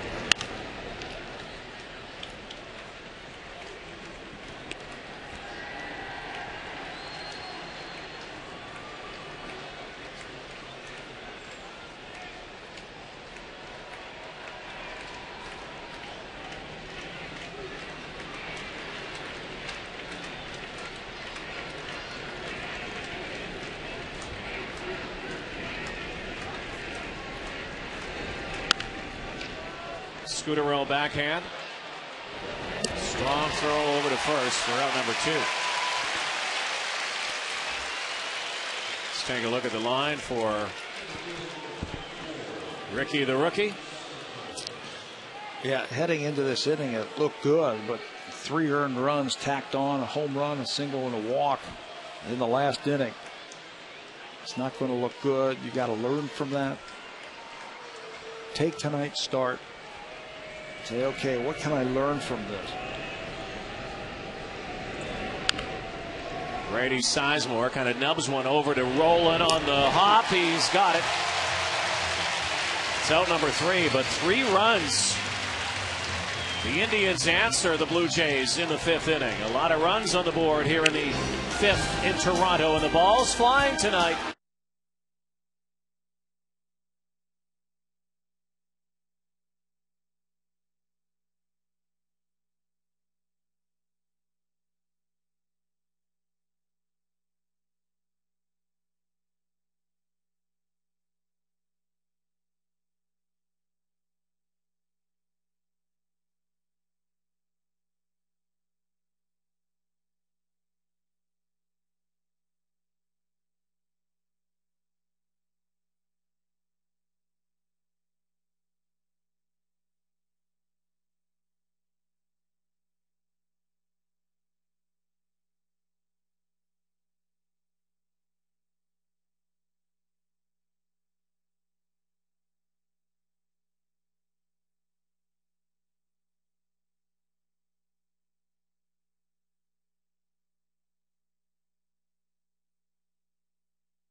This Friday, Tampa Bay Rays in town. Agon, Alex Gonzalez, former shortstop of the Blue Jays. Very popular player here in Engaging, Toronto. yeah, engaging young man. A lot of talent when he came into the organization. He'll be here on Friday night, signing autographs, meeting the fans. Alex Rios against Veras here. Rios started the 5th inning, which turned out to be a big one for the Blue Jays. 5 runs answered by 3 in the top of the 6th by the Indians. Rio started it all off with a home run.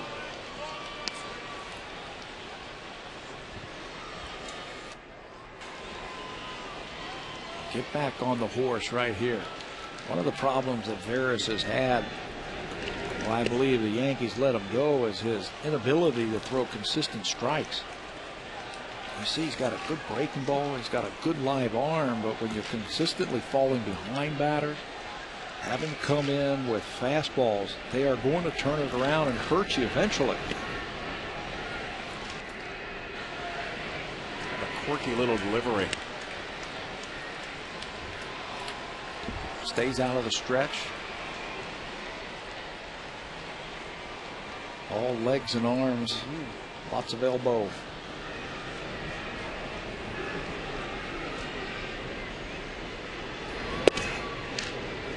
We had a great conversation with Pat Henkin yesterday. Had him on the air last night and before the game talking about pitching and how important it is, even for positional players. Simple thing. Command your fastball. Command your fastball. Throw it in the strike zone. And that front foot pointed to the target. Right. A simple thing. He works with a lot of the young players in the Blue Jay organization. And as he goes around the minor leagues and watches players from all teams, he said one of the simplest things that can help pitchers to throw consistent strikes is that front foot has got to land pointing towards home plate and not throw across your body. He says he sees so many pitchers throw across their body. And he loses Alex Rios. nonplussed about that. Little smile. Not happy with home plate umpire C.B. Buckner. Now David DeLucci. DeLucci and Raul Chavez, the only guys who haven't joined the hit brigade here tonight. Everybody has a hit except for number 8 and number 9. Maybe now.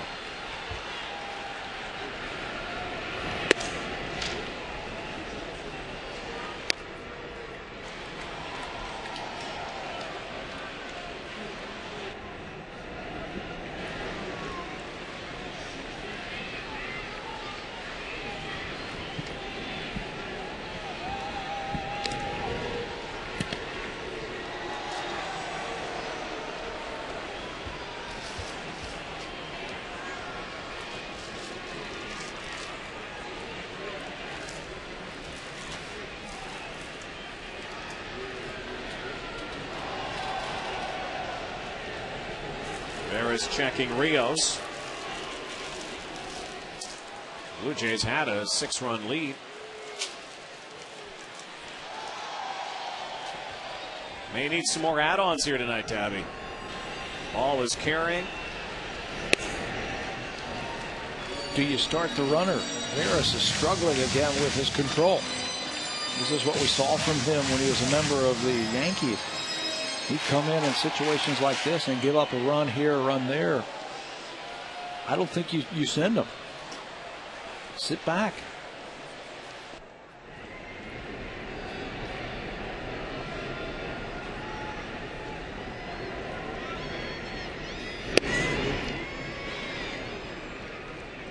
He's not found the strike zone here. Danger of walking DeLucci. Raul Chavez after him.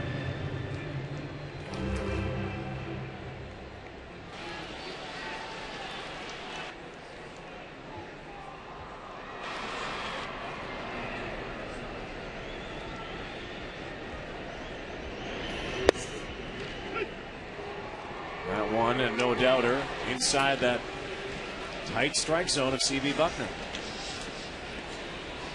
Veras throws 93, 94 miles an hour. But you got to get ahead to finish off hitters.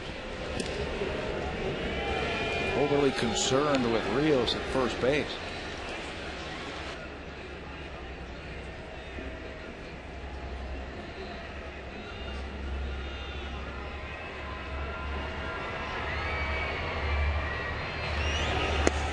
Down low, lost him.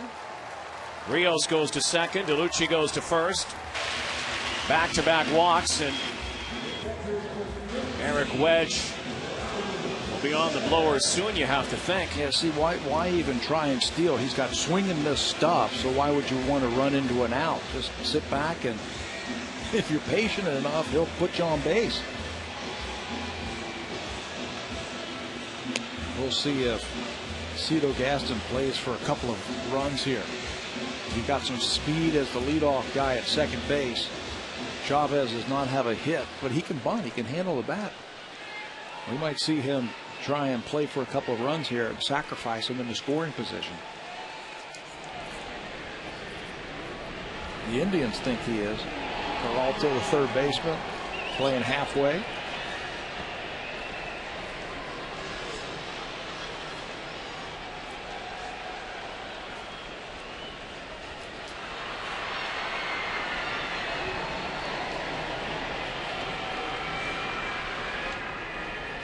On, nobody out. He squares. Nicely laid down. Veras goes to first. Runners advance. Beautiful execution right there by Chavez. Told you he can handle the bat. Do some little things to help your team win games. You want to get that ball on the left side there. Watch how he deadens the ball. That's a nice backspin. No chance for the play at third because you've got some speed as that runner at second. Sacrifice, gives himself up and moves some runners into scoring position, and now Marco Scudero, a good hitter, becomes a very good hitter. The infield has to come in.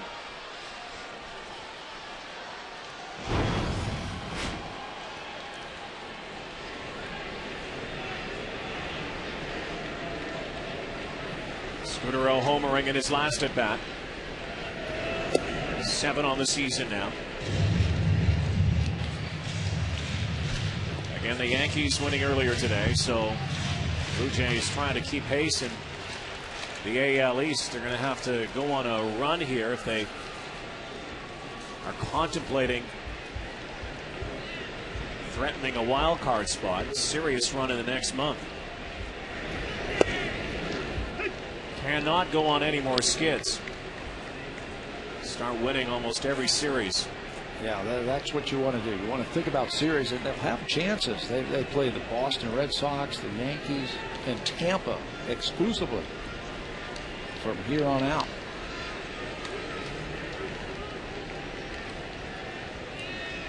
One pitch. Scudero again.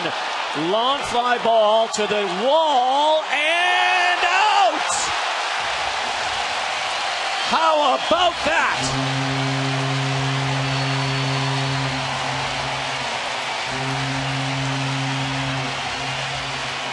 Last time he was Marco Solo. This time a 3-run shot.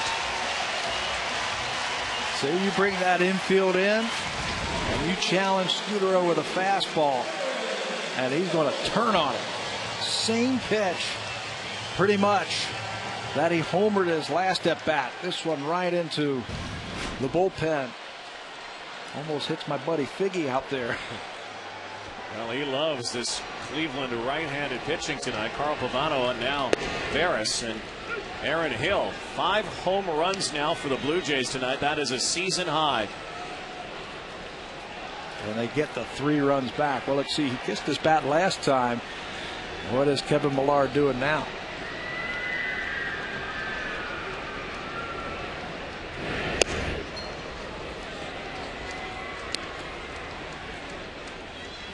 That is the first multi-home run game for Marco Scudero in his career. Aaron Hill. 2 balls and a strike. Blue Jays break it open again. The lead restored to 6. A 3-run swat in the 6th answers the Indians' 3-run shot. Oh, shattered bat. Look at the wood everywhere. That's the second out. Splinters everywhere. I was watching a game on the weekend. Cleveland was playing. Cleveland-Seattle game. Broken bat. Top of the bat. Dug into the pitching mound and stuck into the pitching mound. And helicoptered out there and stuck into the... Right into the mound. That is right in the kitchen right there. Right in on the hands of Aaron Hill. Like a chopstick left in his hand there. Wow. Adam Lind with 2 away. Home runs galore for the Blue Jays here tonight.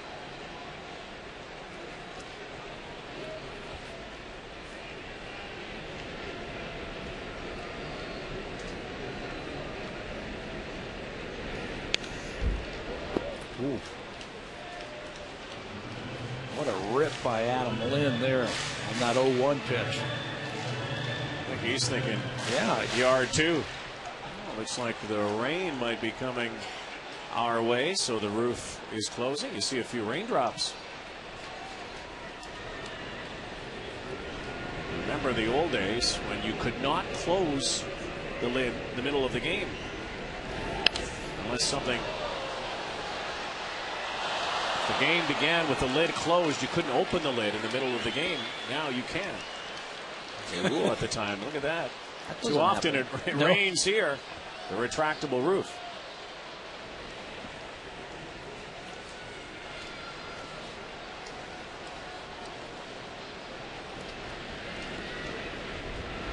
Baseballs flying and raindrops falling.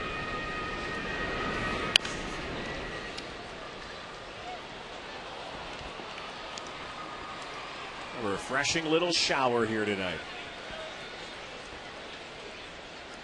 They didn't bring the other piece around, did they? It was half open. Didn't you say that at the beginning? Beginning of the game. So they knew this was coming. The 0-2 in the dirt. You know, there are some critics of this stadium feeling it's, it's expansive, it's big, it was expensive, of course, but there is nothing quite like having a retractable roof. It was the state of the art when it opened. They have them in Seattle, right? They're going to build one down in Florida for the Marlins. They just broke ground on that, I believe, last week. There's a ground ball, the scoop to Tavares. But Marco Scutaro does it again. A pair of home runs tonight. One in the 5th and a 3-run shot in the 6th. Just like that, the lead is back to 6.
Roof closing here.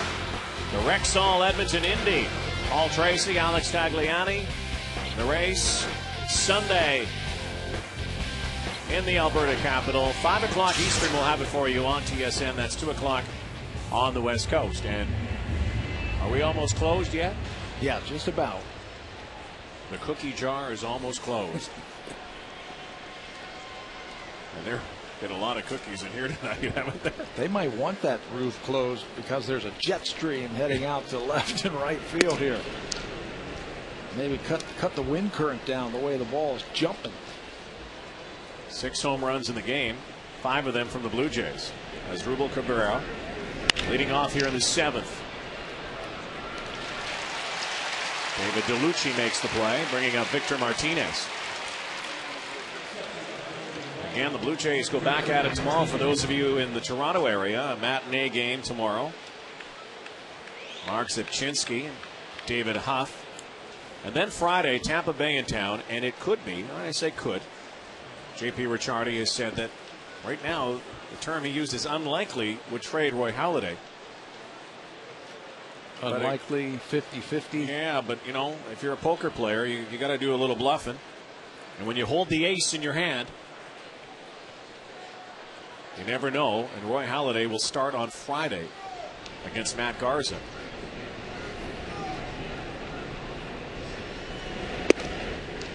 Could be a farewell game for Roy Halladay. And his start after that, his next start after that will be July 29th. On the West Coast. On the West Coast, out in Seattle. They were talking about the deadline yesterday of being the 28th. You find that coincidental? I guess he feels by having it out there, it lets a lot of things fall into place, right, for the Blue Jays if the deal cannot be done. Golfed into the corner. And foul, and fan has it. Speaking of the Jays and Rays this weekend, Rogers Center. Ask about the all-you-can-eat section Oh, man. We need to ask about that. We need to. Some meeting going on at Rogers Center. 416-341-1234. This coming weekend. Can you believe we're almost at the end of July? Oh, look at Pat Tablet. Your stomach is grumbling. That's, you know what? That's breakfast for you, man. That's an appetizer, son. Yeah.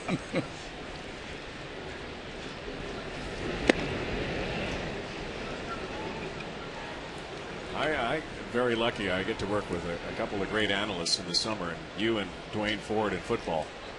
I would like to see you two in an eat-off. There's no way. He can mow, you can chow. Oh boy! All hands on deck.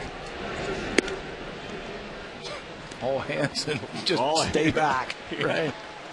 You guys just can eat, but you keep it off. Well, he's younger than me, so he burns it faster than I do now, right?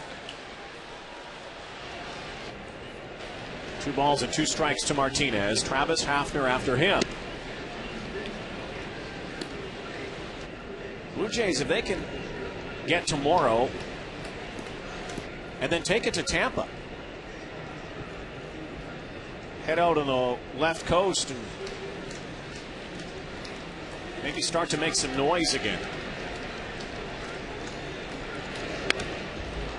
because they haven't turned the volume up lately. 2 of 3 over Boston, but before that,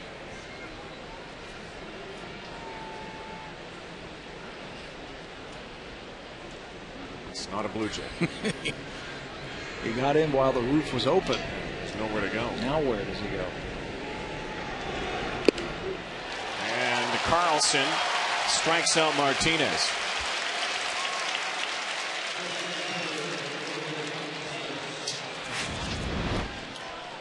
Jesse working that slider, comes up with a strikeout against a very good hitter.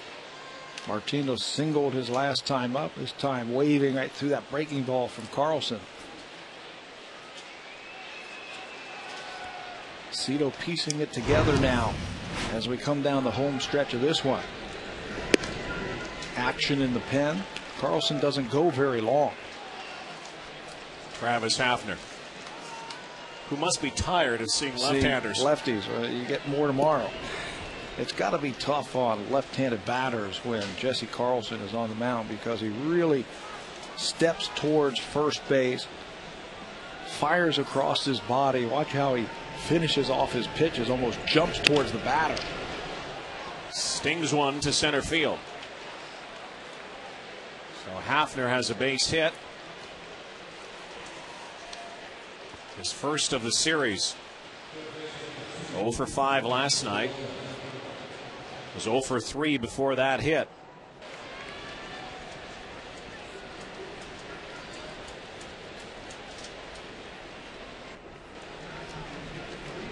Johnny Peralta digs in. He's 0 for 3. He has not had a base hit in the series either. A couple of walks last night, that's it. But there is the first base hit to the corner for extra bases. Hafner is getting the wave, and he'll score easily. So the Indians trying to stage a 2-out uprising here. 2-out base hits to keep it going. Peralta drives in his 40th run of the season.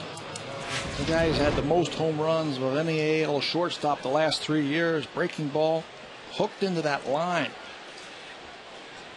Hafner is not the fastest guy, but it goes all the way down to that corner, and by the time Bellucci can dig it out of the corner, get it into Scudero, here comes Hafner scoring all the way from first base. And that will be it for Carlson. Cito tried to get him to finish this inning. Got the first 2 batters, a single and a double. And with a right-hander with 3 hits tonight, he's going to go to Brandon Lee. Stay right there. We'll be right back.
Lots of home runs, 6 of them altogether, 5 hit by the Blue Jays. That's a season high. Marco Scutaro, a big 3-run home run last inning, restoring that 6-run lead. Romero is in line for the W. Marco Scutaro has driven in 4 tonight. Oh, and Brandon League's first pitch gets Ryan Garkle, who picks the ball up. Seen that too often. Just kind of wondering maybe he's going to throw it at him. Yeah, what was he going to do with it? Yeah. Anyway, he goes to first base. This is never a good sign, your first pitch, when you come in hitting the first batter. Got that elbow pad on for a reason. That absorbs all of that. Indians get hit a lot. That's now 53 times, the most in the majors. So 2 on. The lead is 5. 2 out, Ben Francisco.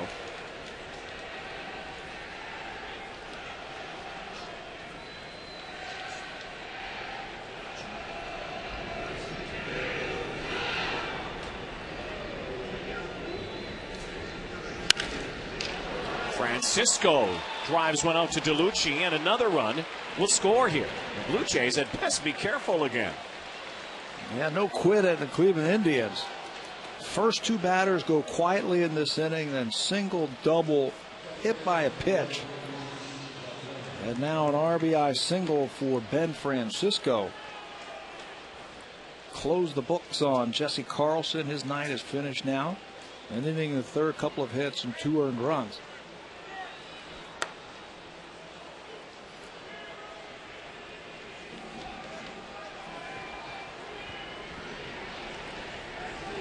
Six. Luis Valbuena, his 3-run home run back in the 6th brought the Indians back to life. He does it again here with 2 runners on. It's a 1-run ball game.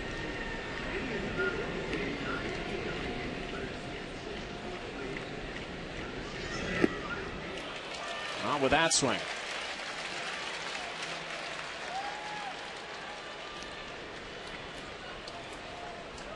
Last time he was ahead of the count. This time he is behind, and that means splitter for Brandon League.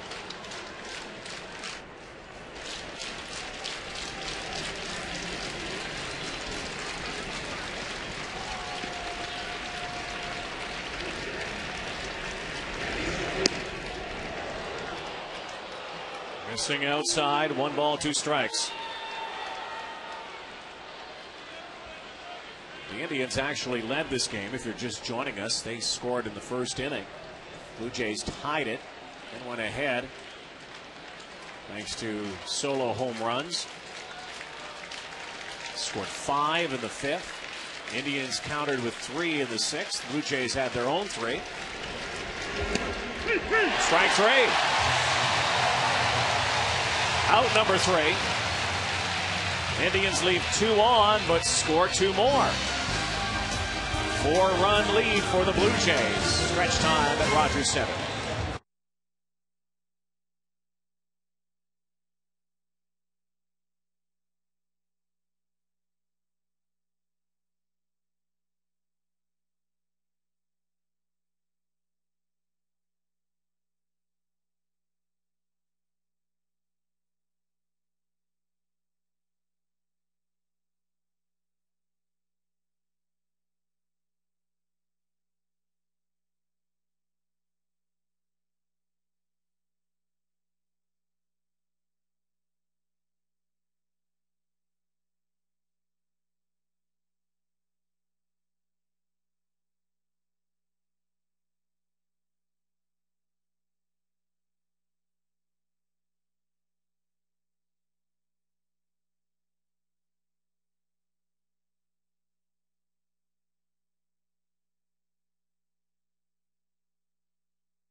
First 5,000 kids 14 and under receive a free Jays Webkins pet. 416-341-1234. Should be a great weekend here in Toronto. Rays and Jays. Great night if you're a hitter in Toronto tonight. Yeah, lots of runs, 16 runs and 17 hits. So another pitcher for the Cleveland Indians. Chris Perez comes on.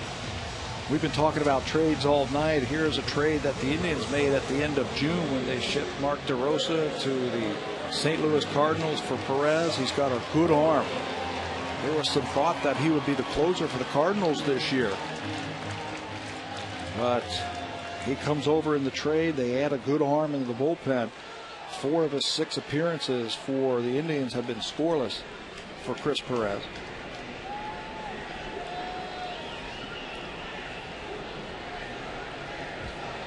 One for 3 night for Scott Rowland with an RBI.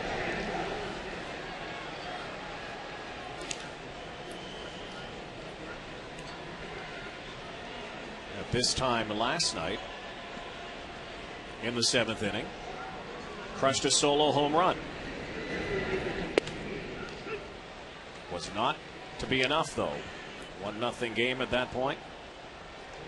Cleveland scored 2 in the 9th. Totally different tonight. Lots of runs, lots of home runs.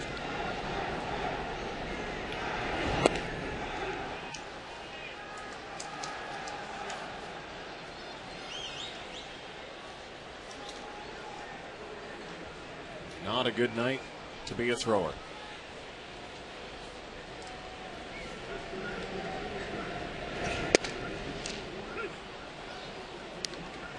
Evens the count at 2-2. Rowland an RBI on a broken bat blooper.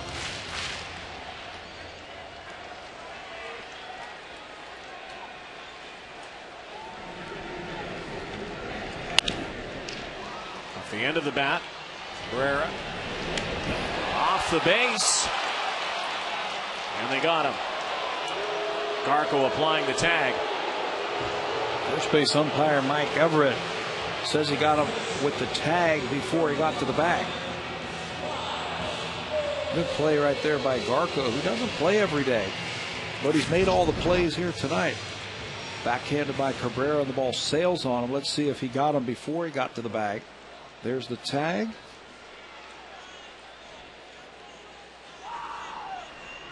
Awfully close. Kyle Overbay. Streaky season for him in many ways, at a season high 15-game hit streak. In June, was American League Player of the Week during that time. His first RBI in over a month here earlier tonight. And of course, he did it via the double, which has been his MO for so many years. Hitters don't want those kind of streaks, those peaks and valleys. They want to try and stay consistent. Hit here, an RBI there, home run there. With Lyle Overbay's swing, it's been a mystery why he has had those peaks and valleys this year. He's got a good swing. Covers the plate. He can hit the ball away from him. If you come down and in, he can hit it hard. He's got a good eye at the plate.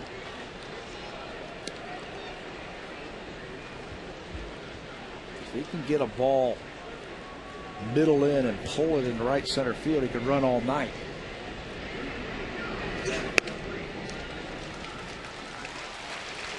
He'll walk down to first base for the second time tonight.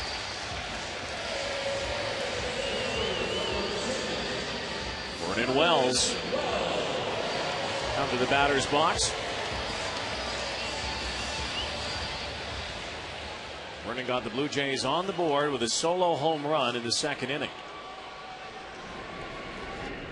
Started off the power surge for the Blue Jays.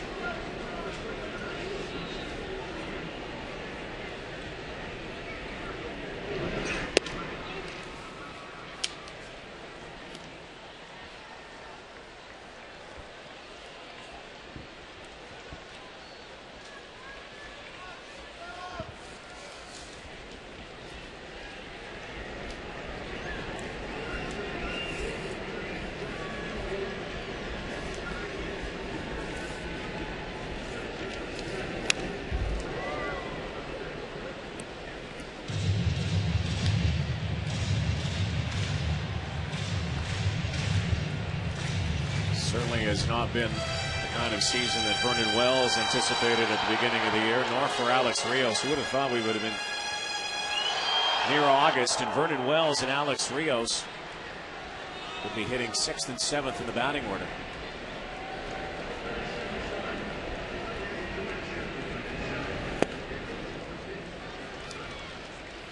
Cito's talked about that in the past. Said, you know what, I'm going to move them down, take them out of those big RBI spots. Let them get their strokes. Vernon missed the Boston series and was put right into the 3rd hole last night against Lee.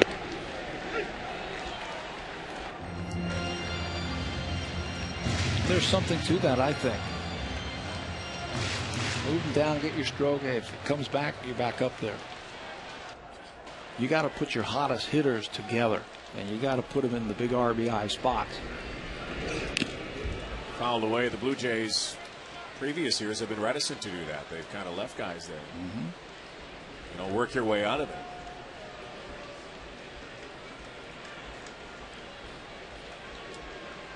Cito is very loyal to his players.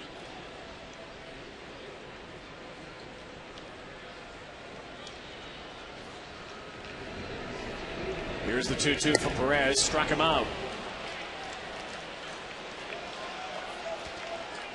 93-mile-an-hour heater. Yeah, rising fastball. Shows you the kind of heat that Perez has. He has a good arm. Again, he was talked about it being a closer for the Cardinals, but that just didn't work out. Ryan Franklin took the job, made him available. That has been a problem for the Indians this year. It has been middle relief. When the season started, it didn't seem like that was going to be a weak part of their team. They got Kerry Wood. Betancourt was then going to be the setup man along with Rafael Perez, who's got great numbers. Jensen Lewis saved a bunch of games for him last year. But some injuries, some ineffectiveness. And that middle relief has been a really troubling spot for the Tribe this year. Alex Rios hit his 11th home run back in the 5th inning.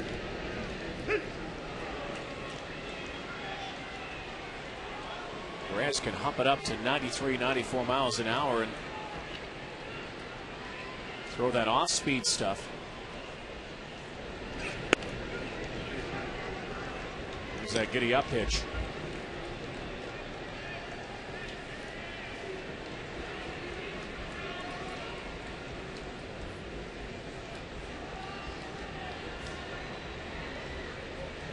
Two balls, 2 strikes, 2 away. Rios way up in the sky. Sizemore calls for it.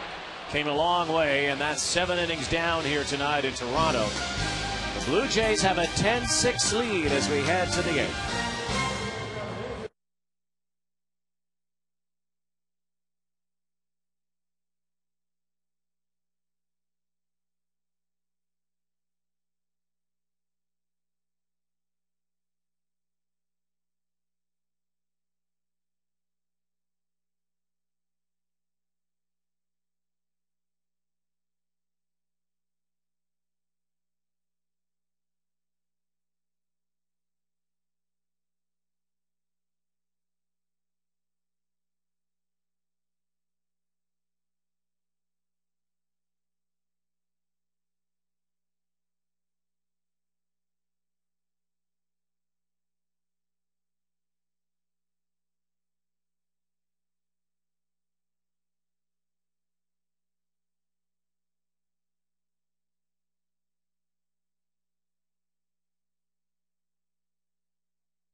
head to the 8th inning here. At this point last night, Tabby, we only had 1 run on the board, not many hits. It was a pitcher's duel.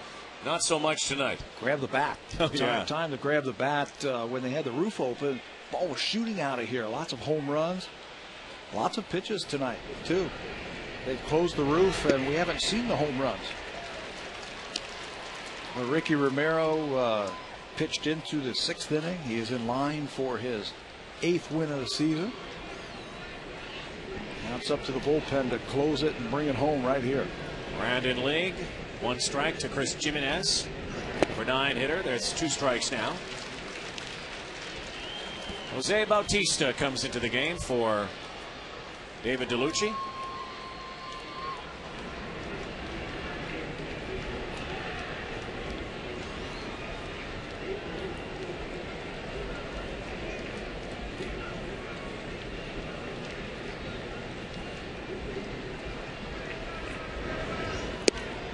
There's strike 3. Nasty. Yeah. 3 straight pitches to put away Jimenez. I don't know if you could hit that with a tennis racket. No. You might have a chance if you're left-handed, maybe kind of spray the ball the other way. Splitty going down. He even tried a 2-strike approach, choked up on the bat. To no avail. Here's leadoff hitter Grady Sizemore. Scored the first run of the game, walked to lead off the game. And it's Ricky Romero. Eventually scored. He's got a streak going this year. Consecutive seasons of 20 home runs and 20 stolen bases. 4 straight seasons of that. Just one of 5 major leaguers to have consecutive seasons doing that. Don't know if he's going to get there this year. Watch the bottom fall out of this pitch. Brandon League has been tough on lefties this year. Splitter. Big strong hack right there by Sizemore. Grady's got 13 home runs and 9 stolen bases this year. He might get the 20 home runs. Probably get the 20 home runs. Tough to get to the 20 stolen bases. 20 stolen bases. Yeah. So that streak might come to an end this year unless he has a huge second half.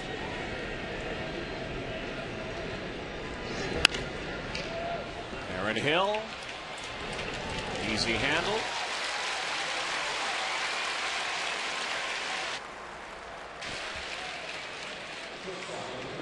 Two away here in the 8th.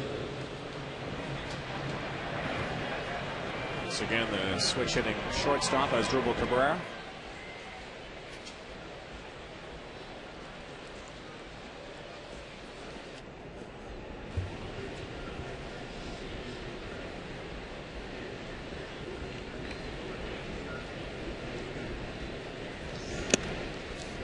One of the things that I have noticed about Brandon League this year and that I like is he is working quicker. He is throwing more strikes. Last couple of years when he was out there, he'd walk around a lot. Now he is being aggressive and attacking the strike zone. 1-2-3 inning. Venezuelan shortstop to Venezuelan shortstop. 1-2-3 they go.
roll out the pitchers here as we head to the bottom of the 8th inning. The Blue Jays with a 4-run lead at 10-6.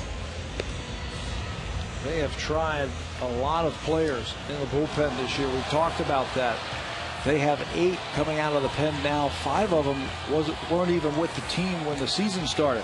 This is one of them. Mike Gosling had his contract purchased after he was released from AAA Rochester. That's the Minnesota Twins organization. He was released back on June the 2nd. Contract purchased on June the 19th. He made his Indians debut on the 21st when he pitched an inning and 2/3 and gave up no runs. Second left-hander of the bullpen for Eric Wedge. First time we have seen him in this series. Jose Bautista came into the game in that last half inning and will lead off here at the bottom of the 8th.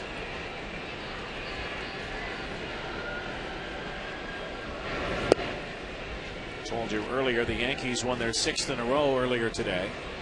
The Blue Jays with a win tonight remain 10.5 back. Boston Red Sox are reeling right now. They've lost 4 in a row. Saying they're playing some of the worst baseball they played in some time. And they're trailing tonight in Texas once again 3-1. Ian Kinsler, home run number 23 for the Rangers. Sizemore without number 1 here in the 8th. So these are up-to-date standings right here in the American League East. Yankees 20 games over 500.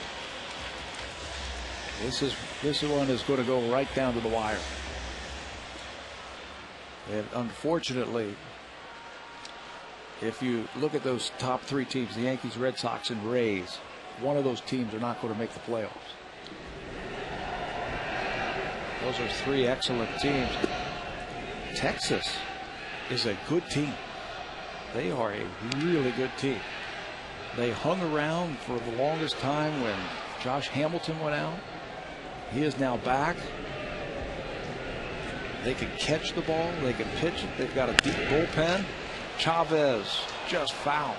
The only thing for Texas lately, they've won 3 in a row. Could make it 4 tonight. But the Angels have won 4 in a row. And Los Angeles trailing Kansas City right now 5-2 in the 6th.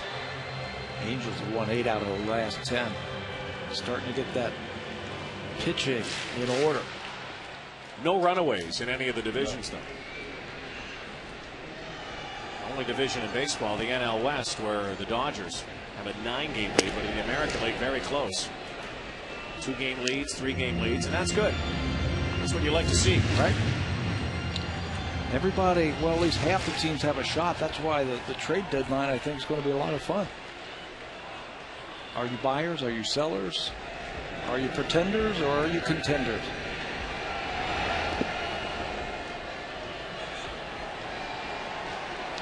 In the month of May, Blue Jays, you would have said at that time, you know, come July, there's a chance that Toronto might be thinking about trading Roy Halladay.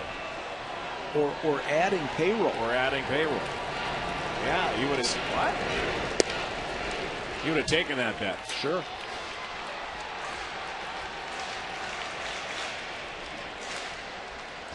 So 3 balls, 2 strikes to Chavez.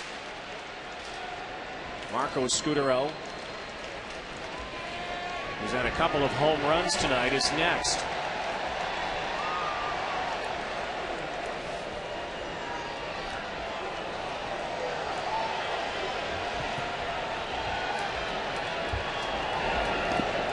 And he walked Chavez.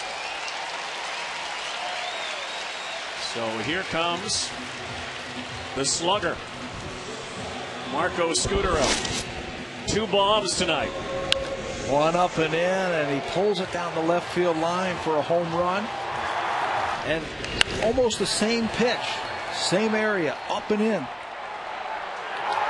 Gets it into that bullpen for a home run. Quick hips, turns on it. Quick bat. Not a lot of wasted movement in his swing. First multi-home run game of his career. 4 RBIs tonight. 8 homers on the season.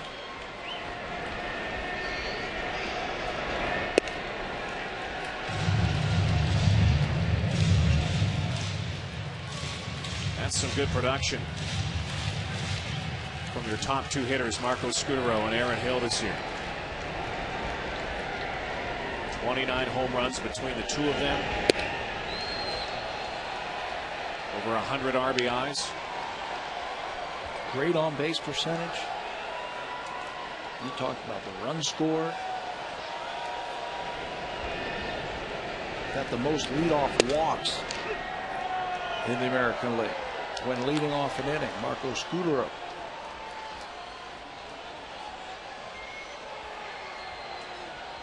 Well, 3-1 pitch here. Got to come to him. Come on. You know Scutaro's thinking jack. But he'll walk. Gosling comes out of the bullpen and walks Chavez and Scutaro.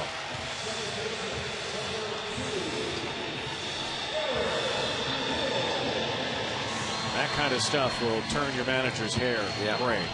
Well, especially with Aaron Hill coming up now with a couple of runners on, and right behind him Adam Lynn, and then Roland. 3 guys who have been swinging a hot bat.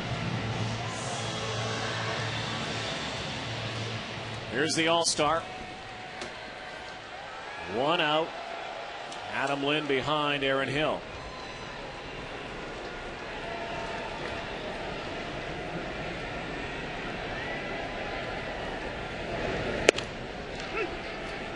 Outside corner.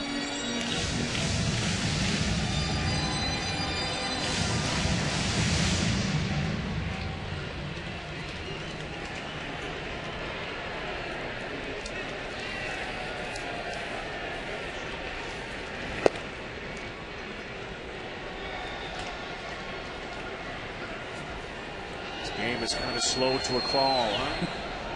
A lot of base runners tonight. Yeah. A lot of base on balls.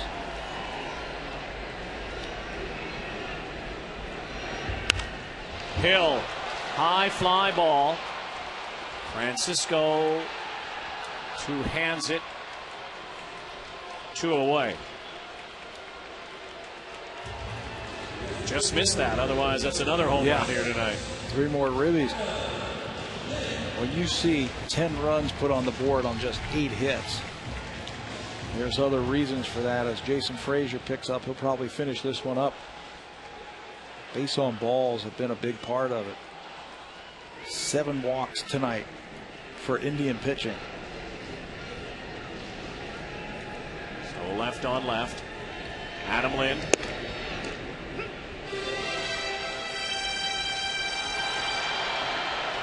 Double. RBI, runs scored. 1 for 4 night.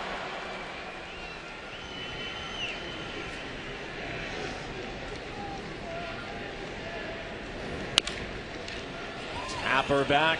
Cabrera makes the play at first. Blue Jays 3 outs away now from taking game 2 of this series.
My nephews, 3 of my nephews, made the drive up.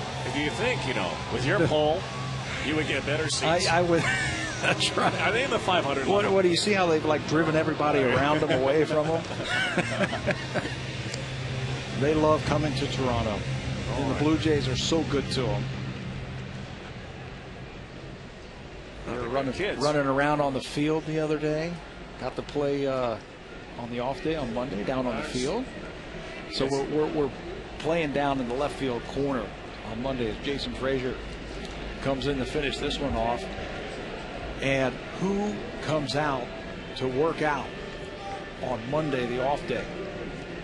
On an off day, with all the rumors, and had a chance to go fishing with Pat Henkin. That's right. But didn't. The old Doc. Roy Halladay came out to get some throwing in, did some work, some strength work. And he was so gracious with the kids. Said, Doc, can I introduce you to some of my kids? Came over. He was just fantastic with them. Oh, he's a great guy. And the kids now have a new hero. Well, and he has been a hero in so many ways. No matter what happens here, that's one thing that Roy Halladay. He's a quiet guy. He shies away from the spotlight. So I've never thought of him as being a New York kind of guy or a big city kind of guy. He's been with this organization from day one. He has blocks he devotes to sick kids here every game and gives them a chance to come and watch. Does so much for charity. He's been a class guy. Goes up in Doc's box before the game in full uniform.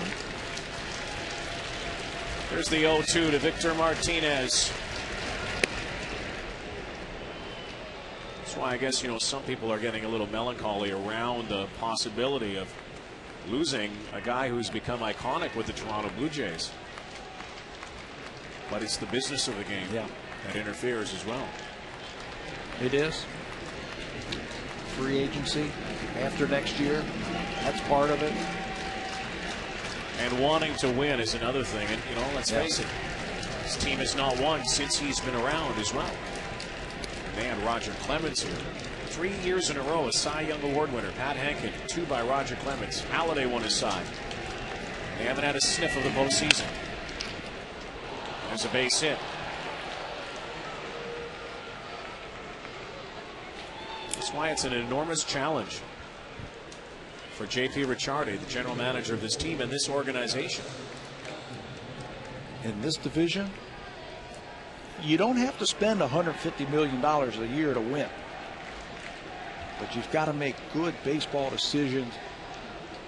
You've got to have that pipeline of good players coming year in and year out.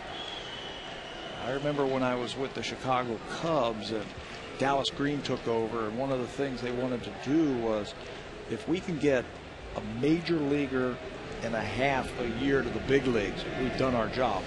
That half guy being a guy who comes up, goes down, comes up, goes down. But let's produce one big league player every year. By the end of 4 or 5 years, you're going to have good players continually come through your team, and you replenish guys who leave as free agents. You keep the payroll low. You can keep it in line with what your budget is.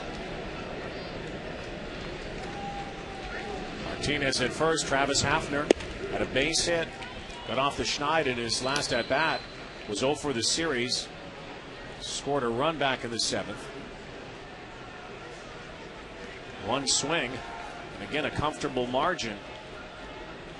Could become a nervous 9th. The Jays have to seal it here.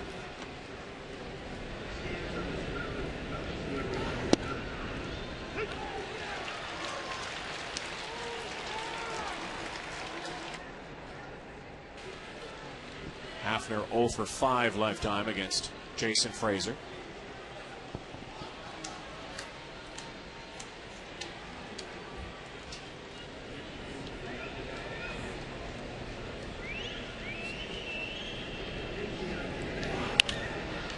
Straight up. Chavez finally comes back into orbit. They have really stayed in on the hands of Travis Hafner this whole series. Jamming with fastball. They don't think he can get around on his fastball. Power all to all fields, but if you can't get the head out on a fastball, that's what happens. Straight up in the air. Chavez right on top of home plate to record the out. Johnny Peralta.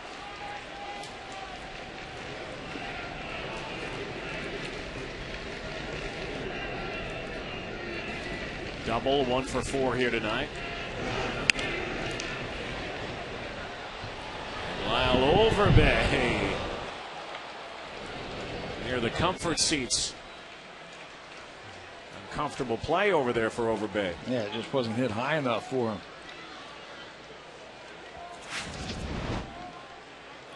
Overbay goes hard.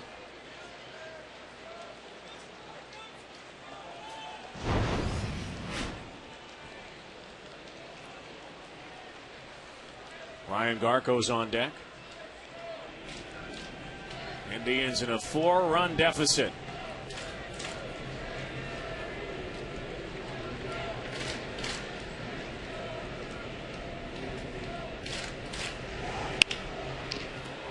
Might be 2 to end it. Hill to first. There she goes. That's the ball game. Exclamation point.